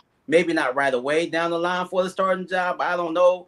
I know Jody doesn't like this kid, and he don't think he deserves a shot in the league. I know he's waiting for me to get done so he can go in on this kid. But he's going to get a shot, Jody, because he's a quarterback. I'm not saying I agree with it, but if he goes to the right situation, he might end up being started down the line. He might be the starter for the Browns. Who knows? Now, so before I give my take, Richard Novell said, who was the best player to come out the supplemental draft? I think it was Randall Cunningham. Who do you think so? Bernie Kosar. I like Cunningham better than Bernie. Bernie was. There's a lot of good players that came out of that supplemental draft. What do you think, young Chris? I think Randall Cunningham. I think he probably is the best one. All jokes aside, I think he is. Yeah, Cunningham came out at Josh Gordon. Oh, from the Browns, Josh Gordon came out. The supplemental draft. Terrell Pryor came out of the supplemental draft too. But I think it was Brian Bosworth. Brian Bosworth. The supplemental draft back in the day used to have better players back in the 80s than they do now. Like now, I didn't even know that players even came out of the supplemental draft. But I would say Randall Cunningham because I think Randall Cunningham should be a Hall of Famer. So I would say Randall Cunningham. But back to what I was about to fucking say. So you knew where I was going with this. How the fuck did your draft stock go up after having gambling allegations? How do you get better? When I covered the draft, this quarterback was the 13th quarterback if he came out, which he was eligible to do so. He was the 13th quarterback that could have came out. Guess why he took the money and went to Texas Tech? Because he was trying to improve his draft stock. So you telling me you go get in trouble, you're not the starting quarterback, never threw a pass with Texas Tech, and now your stock goes up, and now you should be a starting quarterback for the fucking New York Jets? And I understand the New York Jets ain't never had a quarterback room that was good since Joe Namath and Ken O'Brien. I get it. But I still think Geno Smith will clean his goddamn clock. We can talk about Geno Smith all we want. Geno Smith is still a professional quarterback and a professional starter in the NFL. So to say this kid who got in trouble, who never threw a pass for Texas Tech, he's at his third goddamn school. So it was guys you couldn't beat out for the starting job in college. But now he's supposed to be the starter in the NFL. Get the fuck out of here, man. There's a lot of quarterbacks that didn't play well in college and end up being good, decent. I'm not saying this kid going to be good. His draft stock is not going up, Joey. This is not the real draft, bro. This is like that race draft they had on Dave Chappelle show back in the day. This is not the real draft. This is some shit you put on PBS. This is not a real NFL draft. This is just a couple leftover players that had issues off the field and some other situations going on while he's in this supplemental draft. So, it's all about situation. We already know that. If he goes to a situation where they don't have a legit starting quarterback, he can also get that goddamn Arizona Cardinals job. They don't have a quarterback that scares anybody. Carson Beck is better than him. We don't know that. We not know that. Okay, who was rated higher in college? Carson Beck or fucking Sorsby? Jody, Tom Brady was barely drafted, brother. Okay, that's now we gonna put this motherfucker with Tom Brady. I'm not we gonna put this motherfucker with Tom. I'm not saying he's Tom Brady, but my point is nobody knew who Tom Brady until he was Tom Brady. That's all I'm saying. I'm not saying he's Tom Brady, but no one. I understand what Jody's saying. Tom Brady, because he hasn't even threw a pass for Texas Tech. I understand why he's bad. The last season that played college football, these other guys. I mean, what do you mean? What are you talking about? He didn't sit out a year. He played last year. Yeah, but I just said when he did play, he was a 13th ranked quarterback. This is what I don't like, young Chris. This guy can go get in trouble. Get in trouble. He's been betting since he's been in college. And you know what? We're going to reward this kid by letting him go to the supplemental draft when he couldn't even make it in the regular draft. But Shedeur Sanders, who didn't do shit but break almost every fucking record at Colorado as a quarterback, and his draft stock drops. Go ahead, Chris.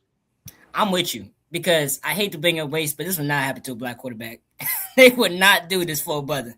They would not do this for a brother anytime throughout the day. So I hate to bring up waste, but I think that plays a part. Two reasons why they even gonna give him a shot. How in the world you get in trouble for that, and then you just like that you get another? Come on. You gotta make an example out of some of these kids, just because he's in the supplemental draft does not mean he's going to get picked up. Well, he's going to get drafted. It would not surprise me. He's going to get picked. We don't know that. He's going to get picked, Pop. He's going to get picked. I just read this. The Jets are talking about taking him and potentially letting him compete for the starting job. Well, the Jets don't have no real quarterback. They do. Who? Geno is not. Come on, it's Geno. Geno ain't great, but Geno still is better than this motherfucker. And on top of that, Cade Klubnik, you took him in the 4th round, and Cade Klubnik was a higher rated quarterback at Clemson than he was at Cincinnati.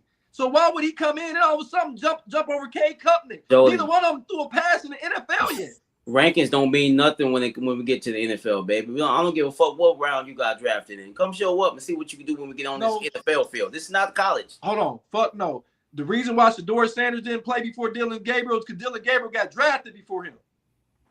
That's true. I think that's true. I'm with him on that. I ain't gonna lie. No, so I love you to death, but fuck that. This motherfucker's draft. Every situation is different. You already know your head coach was a fucking idiot. You know that last year. We talked about it. He's gone now.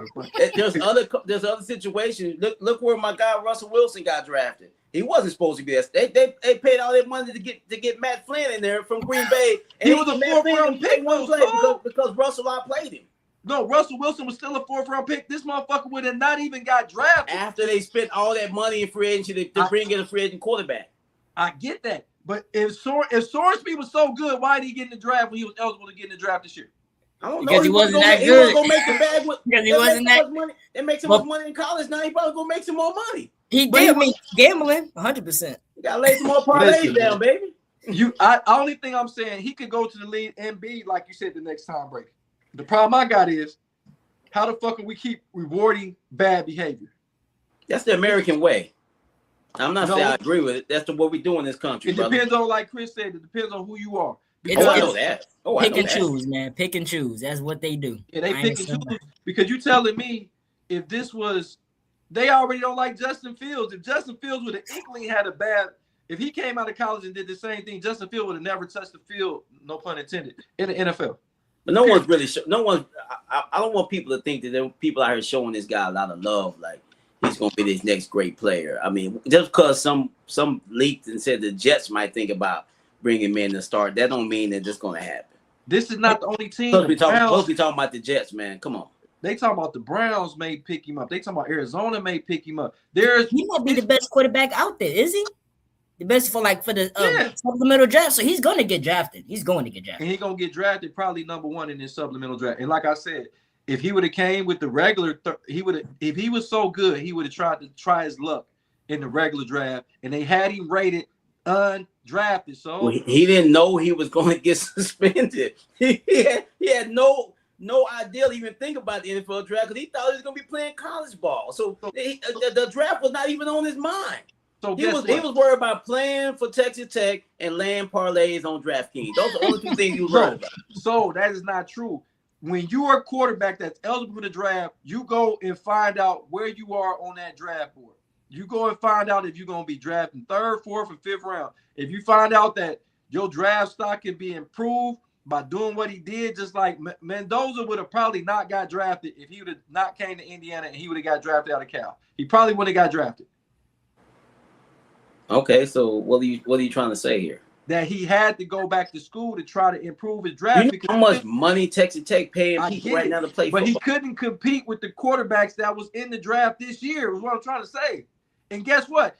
I don't think he should be able to come into the supplemental draft. I think he's had to sit out a year and try his luck next year with all those great quarterbacks coming out next year and see where the fuck he get drafted at. I don't think you reward bad behavior. If the motherfucker got suspended and couldn't play, why the fuck is you rewarding him letting him go to the supplemental draft? No, fuck he can't play college. College football. He can't play college sports. What he did had nothing to do with the NFL. He bet in college. You should have to sit out. You should not be rewarded. That's college. This is not college. He shouldn't. But I think what Joey's trying to say is that he shouldn't even have a shot at going to the NFL. He shouldn't even be able to be eligible for the supplemental. We know it don't work that way. But you guys know young Chris, what I'm saying, and you're agreeing, is I'm not saying he shouldn't be able to go to the pros. But I think Kevin really had to sit out a fucking year when he bet. So why the fuck is you letting this? Kevin really was already in the NFL. He was already in the NFL when he got. I get it, but stuff has to overlap. My thing is he should be suspended and he should not be able to fuck. Because guess what? The draft is over with. The regular draft is over with. You should not let him get into the supplemental draft. Let him sit out 1 year and he can enter the draft next year. And I guarantee you his ass won't get fucking drafted. Yeah, because honestly, because think about the spot he's in. That could be a different quarterback who didn't go gamble on their own team. That could be someone else who didn't go get in trouble. So right. I do see what Jody's saying. I agree with him now. Y'all make me seem like I'm defending this kid. I'm not. I'm just saying you cannot suspend him for something he did in college. This is why not? It's a different league. No, I wouldn't even allow him in the league at this point. I mean, I'm not saying suspend him. I just don't let him play in the NFL because technically the draft is over. That's all I'm saying. Well, no, it's not. The draft is over because they have a supplemental draft, so it's not over yet. So guess what? I'm gonna go beat the shit out of somebody, then I'm gonna come back and hopefully they put me in the supplemental draft of podcasts. But let's not act like there's not been other people that been beating the shit out of people and still playing the league. It happens all the time. Ray Rice almost did it. No, not Ray Rice. He actually got caught. I mean, people doing it getting away with it. They need to do him the same way Ohio State in the league did Art Schuster. When he was betting on games, they should give him the same fucking death penalty that he got. He was gonna be I think he was the number 1 pick of the draft, and he didn't get to play a down in the NFL or something like that. And he ended up going to jail. But I think he should be done, and I think that's when they made the movie The Longest Yard. I'm just he went to Ohio State, right? Yeah.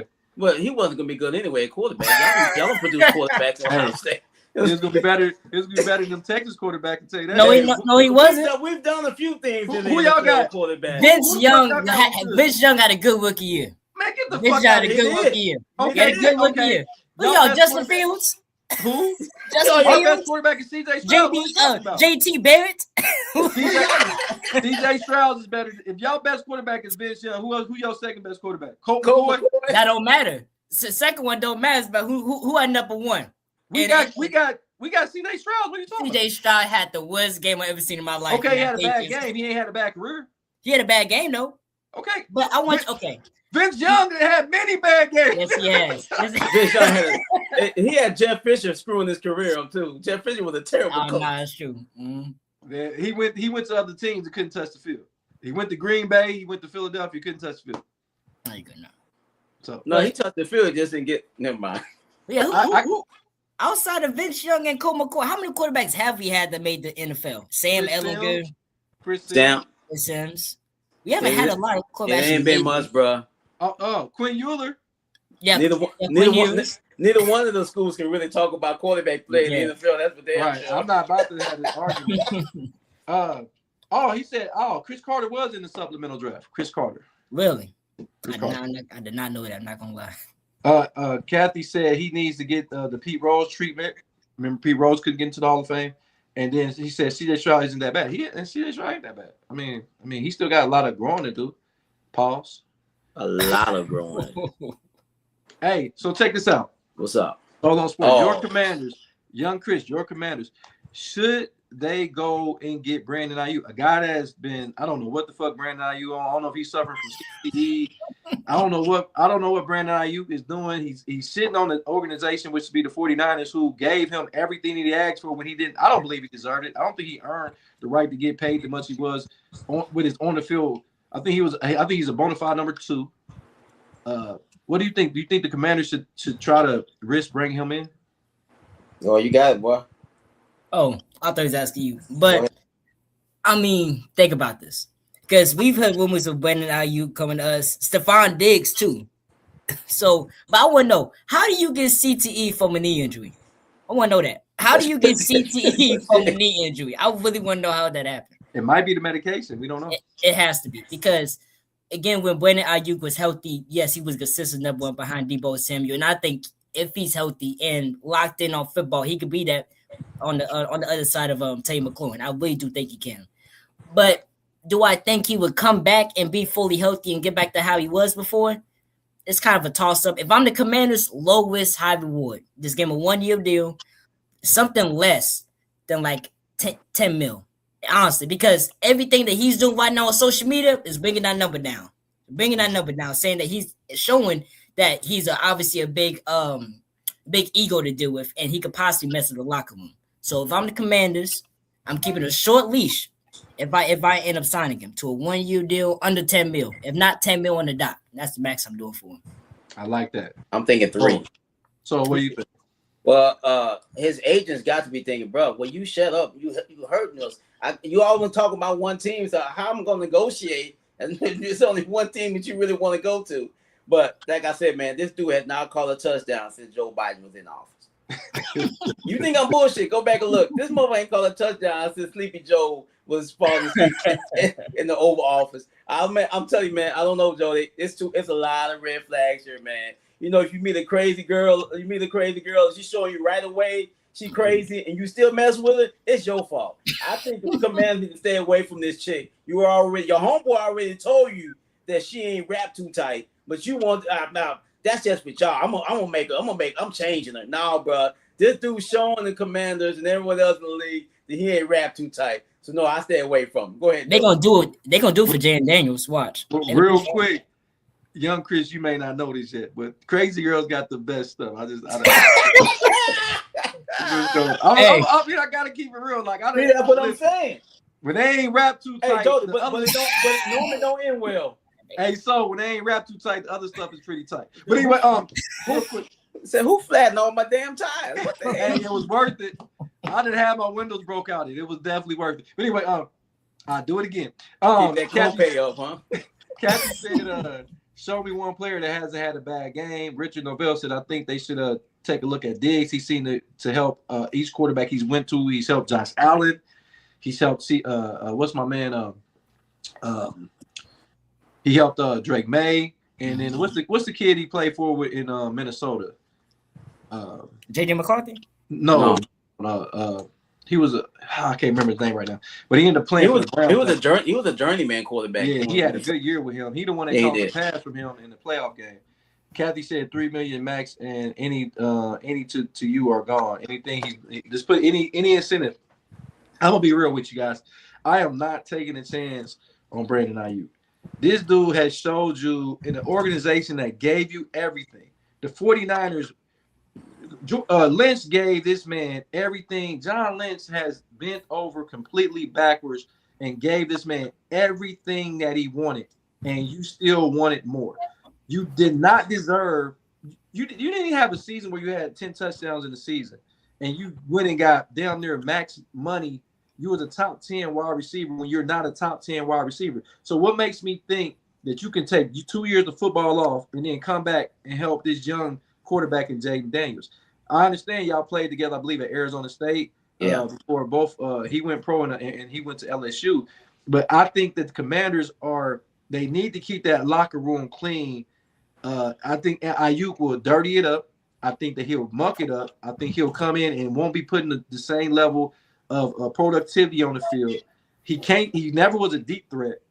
And we know Jaden Daniels like to get outside the pocket and throw deep passes. That's why Deebo Samuels really didn't work out with them. That's why Terry McLaurin is the perfect receiver for him.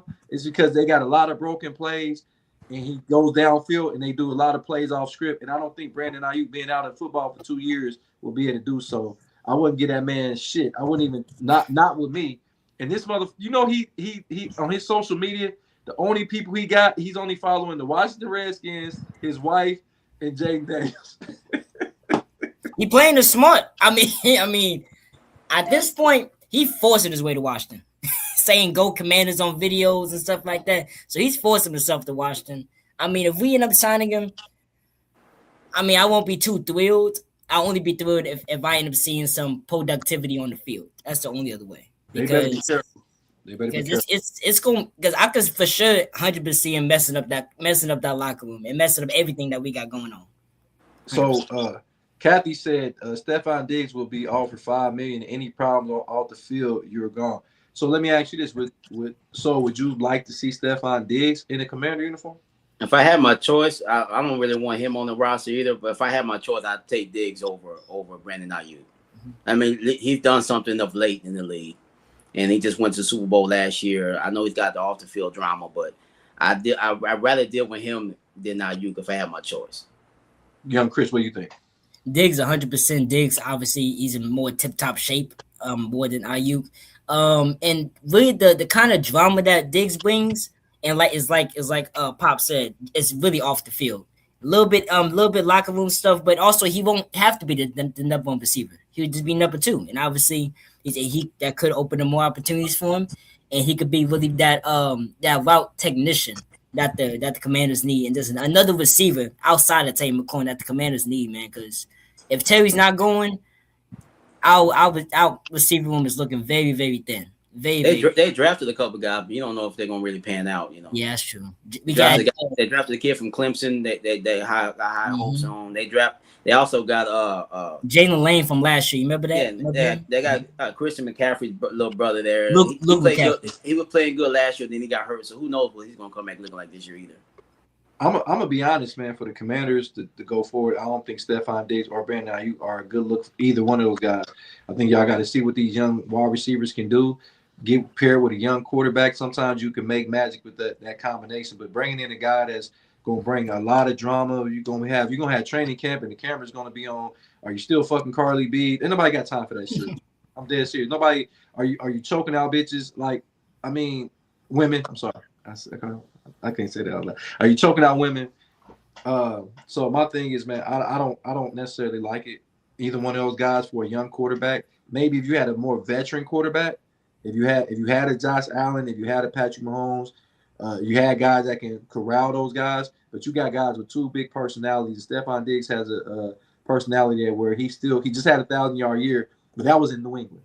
In New England, you keep a lot of stuff quiet unless you Mike Vrabel with his off the field shit. I guess you can do off the field shit, but you can go to massage parlors, you can cheat, you can all that. You can do Spygate, you can do Deflategate, and nobody gives a fuck, and they still call you America's team. Hey, that's the kind of pool Robert Kraft got, I guess. That's the kind of pool he got. because the Cowboys ain't American team anymore. I think it was the New England Patriots for some time. But we got before I get y'all there, I gotta go college football. We're gonna go talk about conferences if we could. But real quick, college football is brought to you by our sponsor, Michael Wright, attorney at law. If you have any legalities, any wrongful deaths, any personal injuries, any car crashes, anything, call Mike. That's his mantra. Call Mike. You can call him anywhere in any of the 50 states and all the cities around the country at 937-222-7477. Just call Mike. Y'all ain't see me in that commercial, did I? I saw the commercial. I gotta see this. I need to see Jody in commercial. You were sitting in the front row, wasn't you? Yeah, I was. I was trying to do my thing, But yeah, real quick, man, we got some good college football. College football, I believe, is like 80 days away. So you can never start college football too early. I think that you can never start college football. So we're going to talk about, in this college football segment, we're going to talk about this conference, the Big Ten Conference. The conference that has won the last 3 national championships, first being Michigan and Ohio State, and now the Indiana Hoosiers. And a lot of people are thinking that the changing of the guard for, SEC being so dominant for so long, the SEC had a good 20-year run with Alabama, Auburn, LSU, Georgia having several championships, and now they're starting to shift a little bit to the Big Ten. So what do you think about the Big Ten? They got 18 teams in there, so we'll go down the list, and I want you to give me a number of victories for this particular team, okay? So I'm gonna start with you. The Iowa Hawkeyes. 8 wins. Why? The conference is not easy. I mean, people talk about the Big Ten, and they're not dominant, but they always get to the championship and win it. We say it every year. Well, they're not going to be able to beat the SEC teams. Then they do it. So yeah, so the conference is better than what people give them credit for. So I give them 8 wins. Okay, young Chris, what do you give Iowa? How many wins? I'll say 7. I'll say 7 because Iowa. I say 9 because I think Iowa, as they've had a good defense for the past couple years. Now possibly the offense could get a little better, but just really all they're missing to being. I won't say being one of those top teams in the Big Ten, but just being more competitive in general in bowl games and stuff like that. So I give about 9 wins on the high end. It wouldn't surprise me if they won like 6 games though. Yeah, I'm gonna go 6 wins for the Iowa Hawkeyes because I still think their best offensive player is a punt. They always been offensive inclined. They always had a problem offensively, and it's nothing that's gonna change that aspect for the Iowa Hawkeyes. Of course, they gonna bring great defense. They're gonna bring the great D. They're gonna bring the great. That's important too. That's very important. All right, young Chris, Purdue, over under 5 games. I say under 4.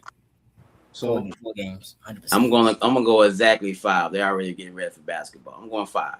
I'm definitely gonna go under.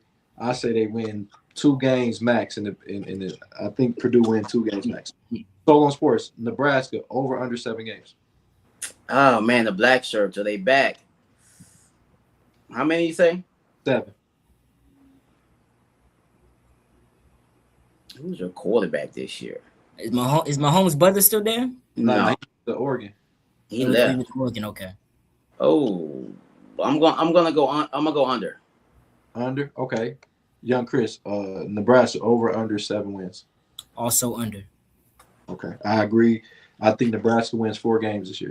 I really do. They lost too much, and I can see Matt Rule trying to find his way out of Lincoln. He's a good coach, though.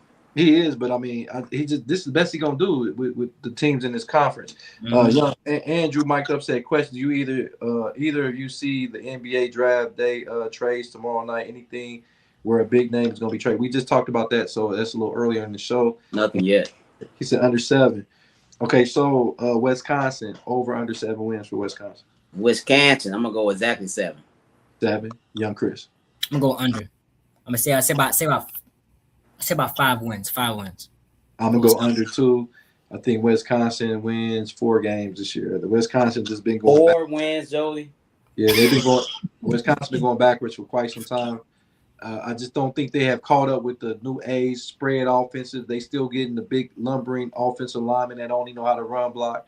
and those days have changed.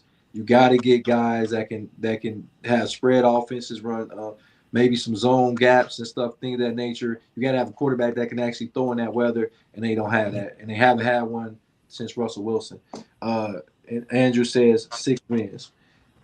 Young Chris, Maryland, over under 5 wins. I think Maryland can get 7 wins this year. Ooh, okay. So honest, I do think Maryland can get 7 wins this year. Okay, so I'm going under on this one. Yeah, I'm definitely agreeing. I think Maryland wins 4 games this year. I think they win a couple, and most of their games they'll probably win 3 non-conference games, and then they probably win 1 game. So they'll beat Wisconsin. That's what depends on they play. No, I'll take it back. I give Maryland 5. I give Maryland 5 wins this year. Give them 5 wins. Okay. So Washington Huskies, 8 wins. They're always fun to watch, but they never win a lot of games. I'm going under. Going under, Young Chris. Just that 8 games. Yeah, I agree. I think Washington win 8 games. They got the quarterback back, and I think that Washington gets some talent up there. Like every 3 years, they get a very, very talented roster, and I think this is their 3 years. Because remember, they was in the championship just 3 years ago when they lost to Michigan Wolverines. Andrew said under 8. Okay. Soul on Sports. Rutgers over under 6 games. Under. Rutgers, Rutgers football under. Young Chris. Under also, they win 2 or 3 games this year. I'm gonna go against her. I think they win 7. They got a kid named the wide receiver Duff, the 6'6", 225 kid. And they got 2 good receivers, and they got the leading Russian running back coming back next year in the Big Ten in Antoine Raymond. I think they can win. I think they win 7 games. Soul Sports Northwestern, 5 games over under. Man, Northwestern. I'm gonna go over. I'm gonna go over 5. Okay, Young Chris.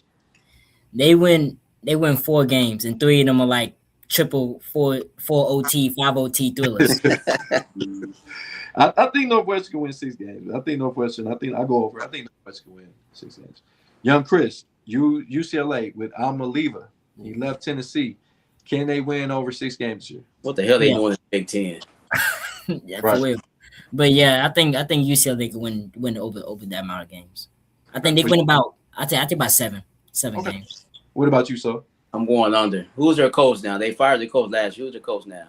I don't even know. Their brother, right? Yeah, Foster. Remember that was Deshaun Foster who played running back for him. They don't have him anymore. I'm going under. You go under. Andrew said 6 wins for the Fighting for Rutgers. He said 5 wins for Northwestern. I think UCLA is gonna win 8 games this year. I think they win. I think that's they high win hopes, brother. I think they win 8 games, man. I really do. I think Alma-Leva is gonna actually put it together. I think they win 8 games this year. All right. So Minnesota, 6 wins over under. Under. Gophers, no way. I say 6. 6 round the dot. I think they win 7. I think Minnesota Gophers win 7 games because I think they don't have a tough non-conference opponent, so I think they go undefeated in non-conference, and I think they go like 3-5 in the conference. I think they win 7 games. Andrew says he thinks UCLA will win 5 games. Okay, Young Chris, Illinois, 9 games over under for Illinois. Ooh. Give me 8 wins. 8 wins for Illinois. Okay, so 7. Illinois gonna take a drop off. They lost their quarterback and lost a lot of players to the NFL draft. I think they go back to the pack, and I think they have a bad season. Only win 5 games. I think they go 5-7 and miss the bowl game. They actually produce some pretty good pros out of that school. They do. They don't talk about them, but they actually produce some pretty decent players. One of the ones is Witherspoon, the cornerback for Seattle. Seahawks. Andrew said over. He said over. Don't forget our former guest is the running back. Yeah, that's for Purdue. He's actually the running back for Minnesota. Penn State, Young Chris. Penn State, new organization, new everything. 8 wins, over under. I say under. You know, it's gonna be the first year without James Franklin, so it's gonna be very much a whole different atmosphere that's going on in with Penn State. So I say under. Okay, so they're gonna miss old Kirk Franklin. I'm gonna go under also. They are going to. Yeah, I think I go under. I say they only win about 5 games. It's going to be a tough sledding, but I think Penn State has bounced back. For you saw the allegations they had back in the day, and I don't even want to mention that, but they was able to rebuild because of James Franklin, and I think that Penn State is still one of the elite blue blood colleges in America. I still think that Penn State is a blue blood. Do So y'all think James Franklin is like possibly the like most unluckiest coach we've seen over the past couple, like decade or so? Or do y'all think he just didn't show up in big games? It just wasn't in his gene. What do y'all think? I don't think he was unlucky. I mean, when you got Ohio State, Michigan, and Oregon in your same division, it ain't no slight to you if you can't beat those guys. You know what I'm saying? So I think they're waiting on him to have a bad season to fire him because that was the only bad year he had in quite some time. They waited. It's like they were waiting on him to have a below 500 season to get rid of him. Look for a reason to because they really had no really good reason to fire the guy. Because they kept on being consistent for a long time. and the crazy thing is, he could still would have had a good season if they wouldn't have got rid of him. He still would have won 8 games. So, Andrew said James Franklin is James Harden in the big games. I don't think so. He did win a playoff game. So I mean, He did win one playoff game. like that, it's a lot of good coaches that's supposed to be good coaches ain't won a fucking playoff game. We don't want to talk about that. I'm sorry, we ain't supposed to talk about that. Are you talking about my We're talking about Steve Sarkisian. I ain't Sarkisian won one playoff game, sir. Yeah, we beat Clemson. I didn't say that. Well, yeah, we beat Clemson. We just got to beat y'all. I hope so. I mean, because my thing is Lincoln Riley. When the last time Lincoln Riley won something? But anyway, the next time we win won't be the first time. Hey, speaking of Lincoln Riley, USC, are they back? Do they 10 wins under over? Under, not under, 10.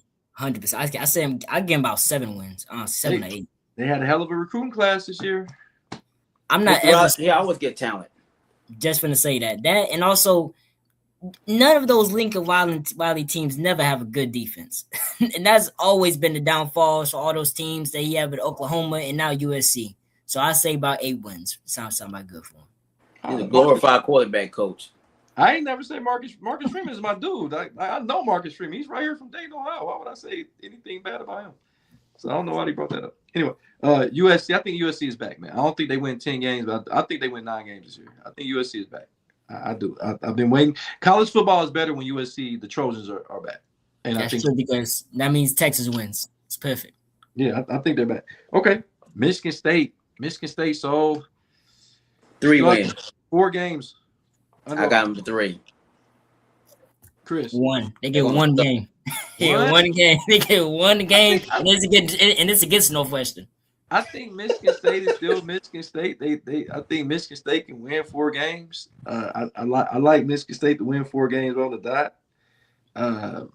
They're rebuilding again, but Michigan State is one of them schools that every 4 to 5 years they run the table. They win 10 plus games. I think people forget when they had Kenneth Walker, when they had a really good year with Kenneth Walker and stuff like that. So Andrew said USC blows. Okay, so now we get to the big dogs in the conference. So we got to go with the Michigan Wolverines. Solon Sport 10 wins for the Michigan Wolverines or under? They got a new head coach. A lot of question marks about the quarterback play, about the wide receivers. I think they'll be better, but I don't think they get 10 wins. I'll give 9 wins. Okay. Young Chris, what do you think? I'm gonna have to give with Pops here. I say by 9 wins right here. I go 8. I think Underwood got so much to prove, and you got a new head coach. You're trying to get out of the shadows of Harbaugh, who basically knew when to leave town. Because soon as they started cheating, he left, and then you leave Sharon Moore to hold the bag, and then he just fumbled the bag and fumbled his wife and all that good shit and fumbled a good job. I think it's a lot of rebuilding, and then also the new head coach hires a young lady to be over the football operations, and she was a secretary at Utah, and now she's over football operations. I still think it's some bullshit going up north in Michigan. I think they win 8 games, and then I think your boy Underwood is going to transfer after this year. He better start playing better first. He'll go somewhere. And then now our next big dog in the Big Ten, Oregon, the Ducks, man. They got their quarterback Dante Moore back. They got the majority of their players back in this playoff team. Young Chris, can they win 11 games? I think they can win 12 games. I think Oregon go undefeated this year. Wow. You know I they think play Oregon, Ohio. I think Oregon. Now I think they're gonna choke it. They're gonna choke in the playoffs. But I think Oregon can go undefeated this year. Honestly, You know they play Ohio. I think Dante Moore could really be the Heisman. You know they play Ohio State, right? Yeah, I know they do. What are y'all They'll playing at? It don't matter. It don't matter because Oregon gonna beat them. No, Oregon beat them a couple years ago. They beat y'all up in Oregon. That's what They matters. beat them in Oregon. Yeah. Yeah. Then we played them the same season and beat the fuck out of them in the playoffs. I agree. I remember that. Yeah, I embarrassed them in the playoffs. We beat the fucking living shit out of them in the playoffs. That's what we gonna do to y'all week 1. Oh shit! No, we gonna do to y'all my bad. Week two. My apologies. I ain't even about to get into that. But yeah, I got Oregon win 11 games, but it's gonna be difficult to beat Ohio State, and it's gonna be. I think they got Indiana still. I think Indiana ain't gonna be no pushovers, even though they got a basically whole new team. But speaking of Indiana, do they win 11 games over under? So. No, I go under. They're still gonna have a really good season. I think in one season he's changed the whole Indiana football perspective. So I'm gonna go. Yeah, I think I got them 10 wins. Okay, you got 10, not 11. Not 10. Okay, young Chris, 11 games over under for Indiana. I say under. I give them 10 games also, but I think they're able to make the push in the playoffs to like the Final Four. I think so. For the Final Four teams. I think Indiana win 11, and I'm gonna tell you why. Because their quarterback is better than Mendoza, the one they got from TCU. Hoover, I was very high on him. You put him with Cignetti. Do we understand that since Cignetti's been there for 2 years, he has lost a grand total of 2 games, and then one of them was to Ohio State, and the other one's to Notre Dame? Well, that's a pretty good resume already coming from Indiana. So I think they win 11 games. I think Ohio State found a way to bounce back and beat them this year. But I think they win 11 games for sure.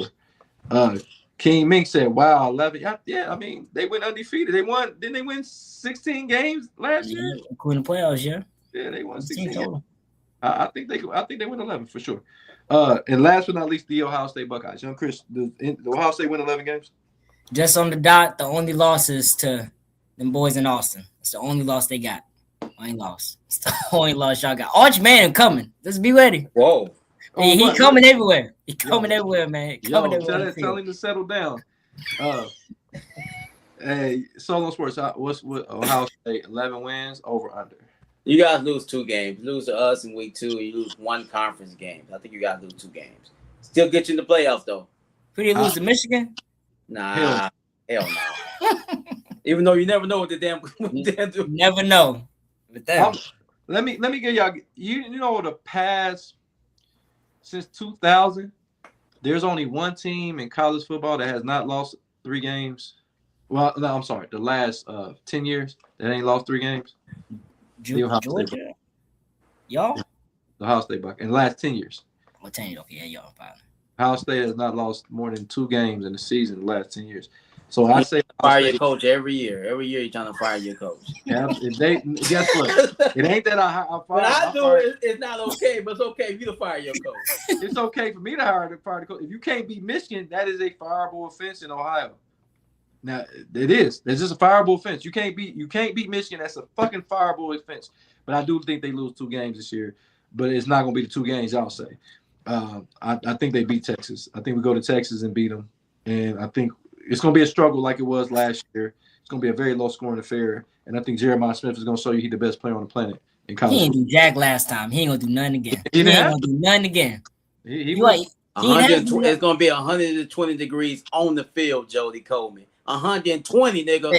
Hey, that Texas heat so different. Y'all ain't never played in this. This ain't that nice Ohio weather y'all get in September when it's 70 degrees at kickoff. Nigga, it's gonna be 120 on the field. Do you know they have hydration breaks in soccer? Y'all gotta start the hydration breaks right now, baby. You do know Jeremiah Smith is from fucking Miami, right? He's from Miami. He done got bougie up there in Ohio. So when he come down to Texas, it gonna hit him like a brick.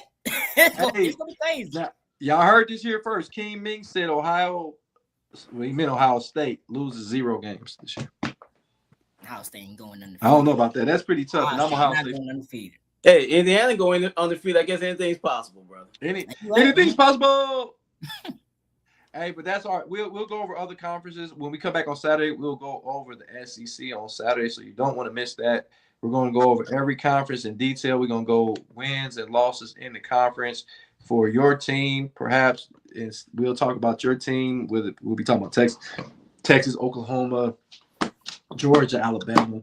So don't miss Saturday's episode of Against the Grain Sports, man.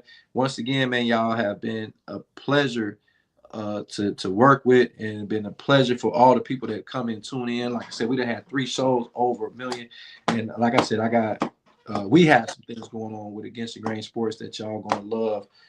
Trust me, y'all gonna love it once it all pans itself out. But once again, man, before we get out of here, we got to get our final thoughts. So on Sports, man, give me your final thought before we get out of here. Final thought, man, the WNBA. I've actually been watching a few games here and there. I'm a Dallas Wings fan now. Imagine a black man liking wings. Isn't that crazy? But all that being said, they're pushing their season up to 50 games per season. They've added more teams, and now they're going to start playing 50 games. I think they need to pump the brakes on that. I think 50 games might be a little bit too much.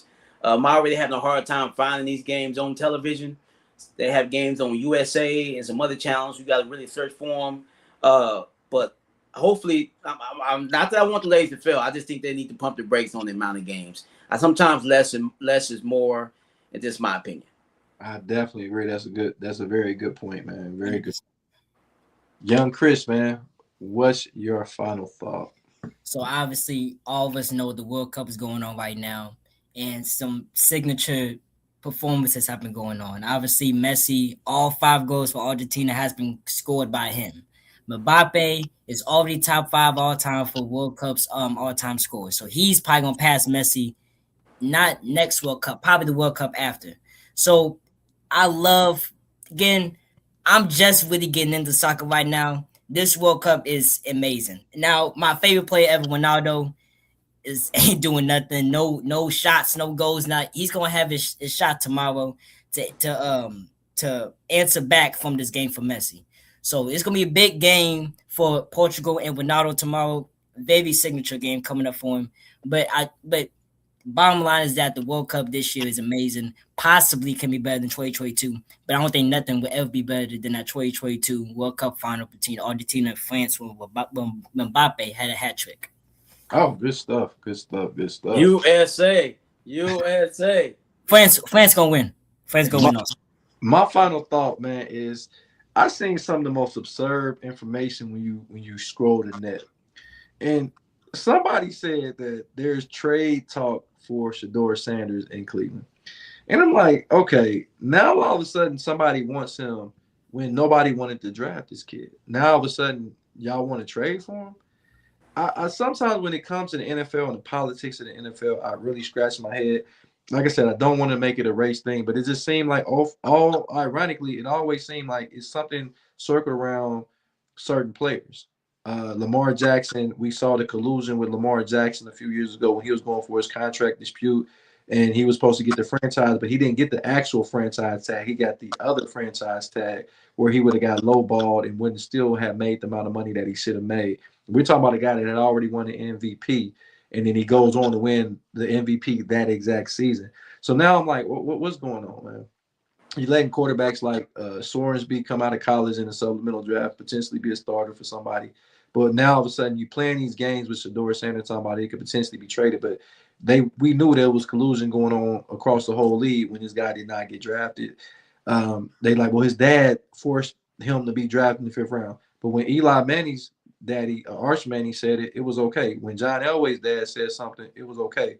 But now that Deion Sanders says something about his son, it's not okay.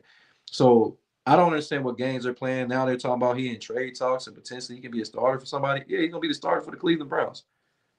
So quit playing with that boy and let him play football, man. Everybody's out the limelight. His dad's out the limelight.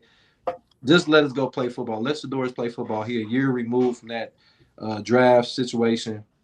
Stop playing with this kid talking about he in trade rumor talks for what? That's my final take. I guess they figure if Deshaun Watson plays well, he's gonna be the starter. They're gonna trade Shedeur. I don't know. I heard that same thing a couple days ago. That is kind of crazy to think because everyone it's really weird to think about because what would Shadur's even trade market look like? To be Right. honest. Yeah, what would trade market even look a 7th-round pick? Like, honestly, because I want to see how these other teams view him, the GM specifically. Like, how much are they willing to give up and how much upside do they see in him? I'm going to ask you, Jody. Obviously, you've seen every Browns game, preseason game, all that. What are Shadur's upsides to his game? I mean, I think his upside is that he's a leader. I think one thing Cleveland has been lacking, is leadership. Because one thing I will give Baker Mayfield was a leader. I think he battled a lot of injuries. I think Shedeur Sanders doesn't have the strongest arm, but I do think he can make plays off script, which is something Cleveland hasn't had since Baker Mayfield as well. So I think that his upside is that he's a playmaker. I believe he's coachable. He works fucking hard as hell that nobody talks about, and he's good for the Cleveland Brown community. So it just makes me scratch my head that all of a sudden a lot of people don't think he should have been in the league. Now he's in trade talks is really mind-boggling to me. It's crazy, man, because the type of labels they put on Shadeur coming out that draft was ridiculous and uncalled for, honestly. So it is wild to see. But it probably will end up being Watson who end up starting for y'all. I mean, either way, even if Watson's a starter, you can still keep Shedeur on the roster. He's still a young quarterback that can learn. Mm-hmm. But I think if Shedeur beats Deshaun Watson out, then you got to cut Deshaun Watson. So that's the only way that you keep both of those quarterbacks is if Deshaun Watson wins the quarterback competition. But if it's Shedeur Sanders, no, I think you got to get rid of Watson. One thing about the NFL, we all talk NFL and NBA a lot on this show. The NFL, the owners run everything. NBA, the players run it. NFL, if they want your name to be shit, and once they give you a bad credit report at the NFL, bro, that's pretty much it. I mean, you're wrapped. Once they put your bad smut on your name and don't really get that stain off, that's just the way it is in the NFL. I don't like it. It's a lot of players that get mistreated for no legit reason. We'll make excuses for other players. The NFL has always been like that. Absolutely. Good point, man. But once again, like I said, great show today, man. We'll be back on Saturday. So we won't be on the air, of course, because there's really a lot going on. The weather's good. We're in summertime months. Kids are out of school. So I want people to be able to spend time with their families. And then, once it starts getting colder, football season, college football season comes about, we get back to our almost everyday routine. We'll see how many hosts, Jody Big Unit Coleman, the Midnight Mike Night Train himself. We got my man Jarrell, Chocolate Drizzle, Glenn, Chocolate Drizzle. Chocolate Drizzle. Jesus. His stripper name is Chocolate Drizzle. What's my stripper name? What's this? You too young to have a stripper name. You gotta be 21 at least. You gotta be able to drink to have a stripper name. Well, we got young Chris in the building, man. Appreciate his analysis, man. Great up and coming reporter, journalist when it comes to sports, man. He gives it to you in multiple ways, pause. But like I said, he's very good in soccer and tennis and all those other. He's very, very good. Oh, they said Clyde Davis died. That's the producer. Yeah, he died too. One that Whitney Houston ain't like at all. Yeah, he was not like him at all. Any mentor Diddy. That probably understands. That probably a big reason why he did the things he did. He mentored Diddy. So, yeah, Diddy was talking about take that. But yeah, once again, Against the Grain Sports, man, with Ray Mornis, Barbara Lindsay in his absence, Jason the Hefty Lefty, Andrew mic'd up, and Jay Kane the chef cooking it up in the kitchen, man. Hey, so what we doing until Saturday at 11 a.m.? We're working, baby. See y'all next week. Peace.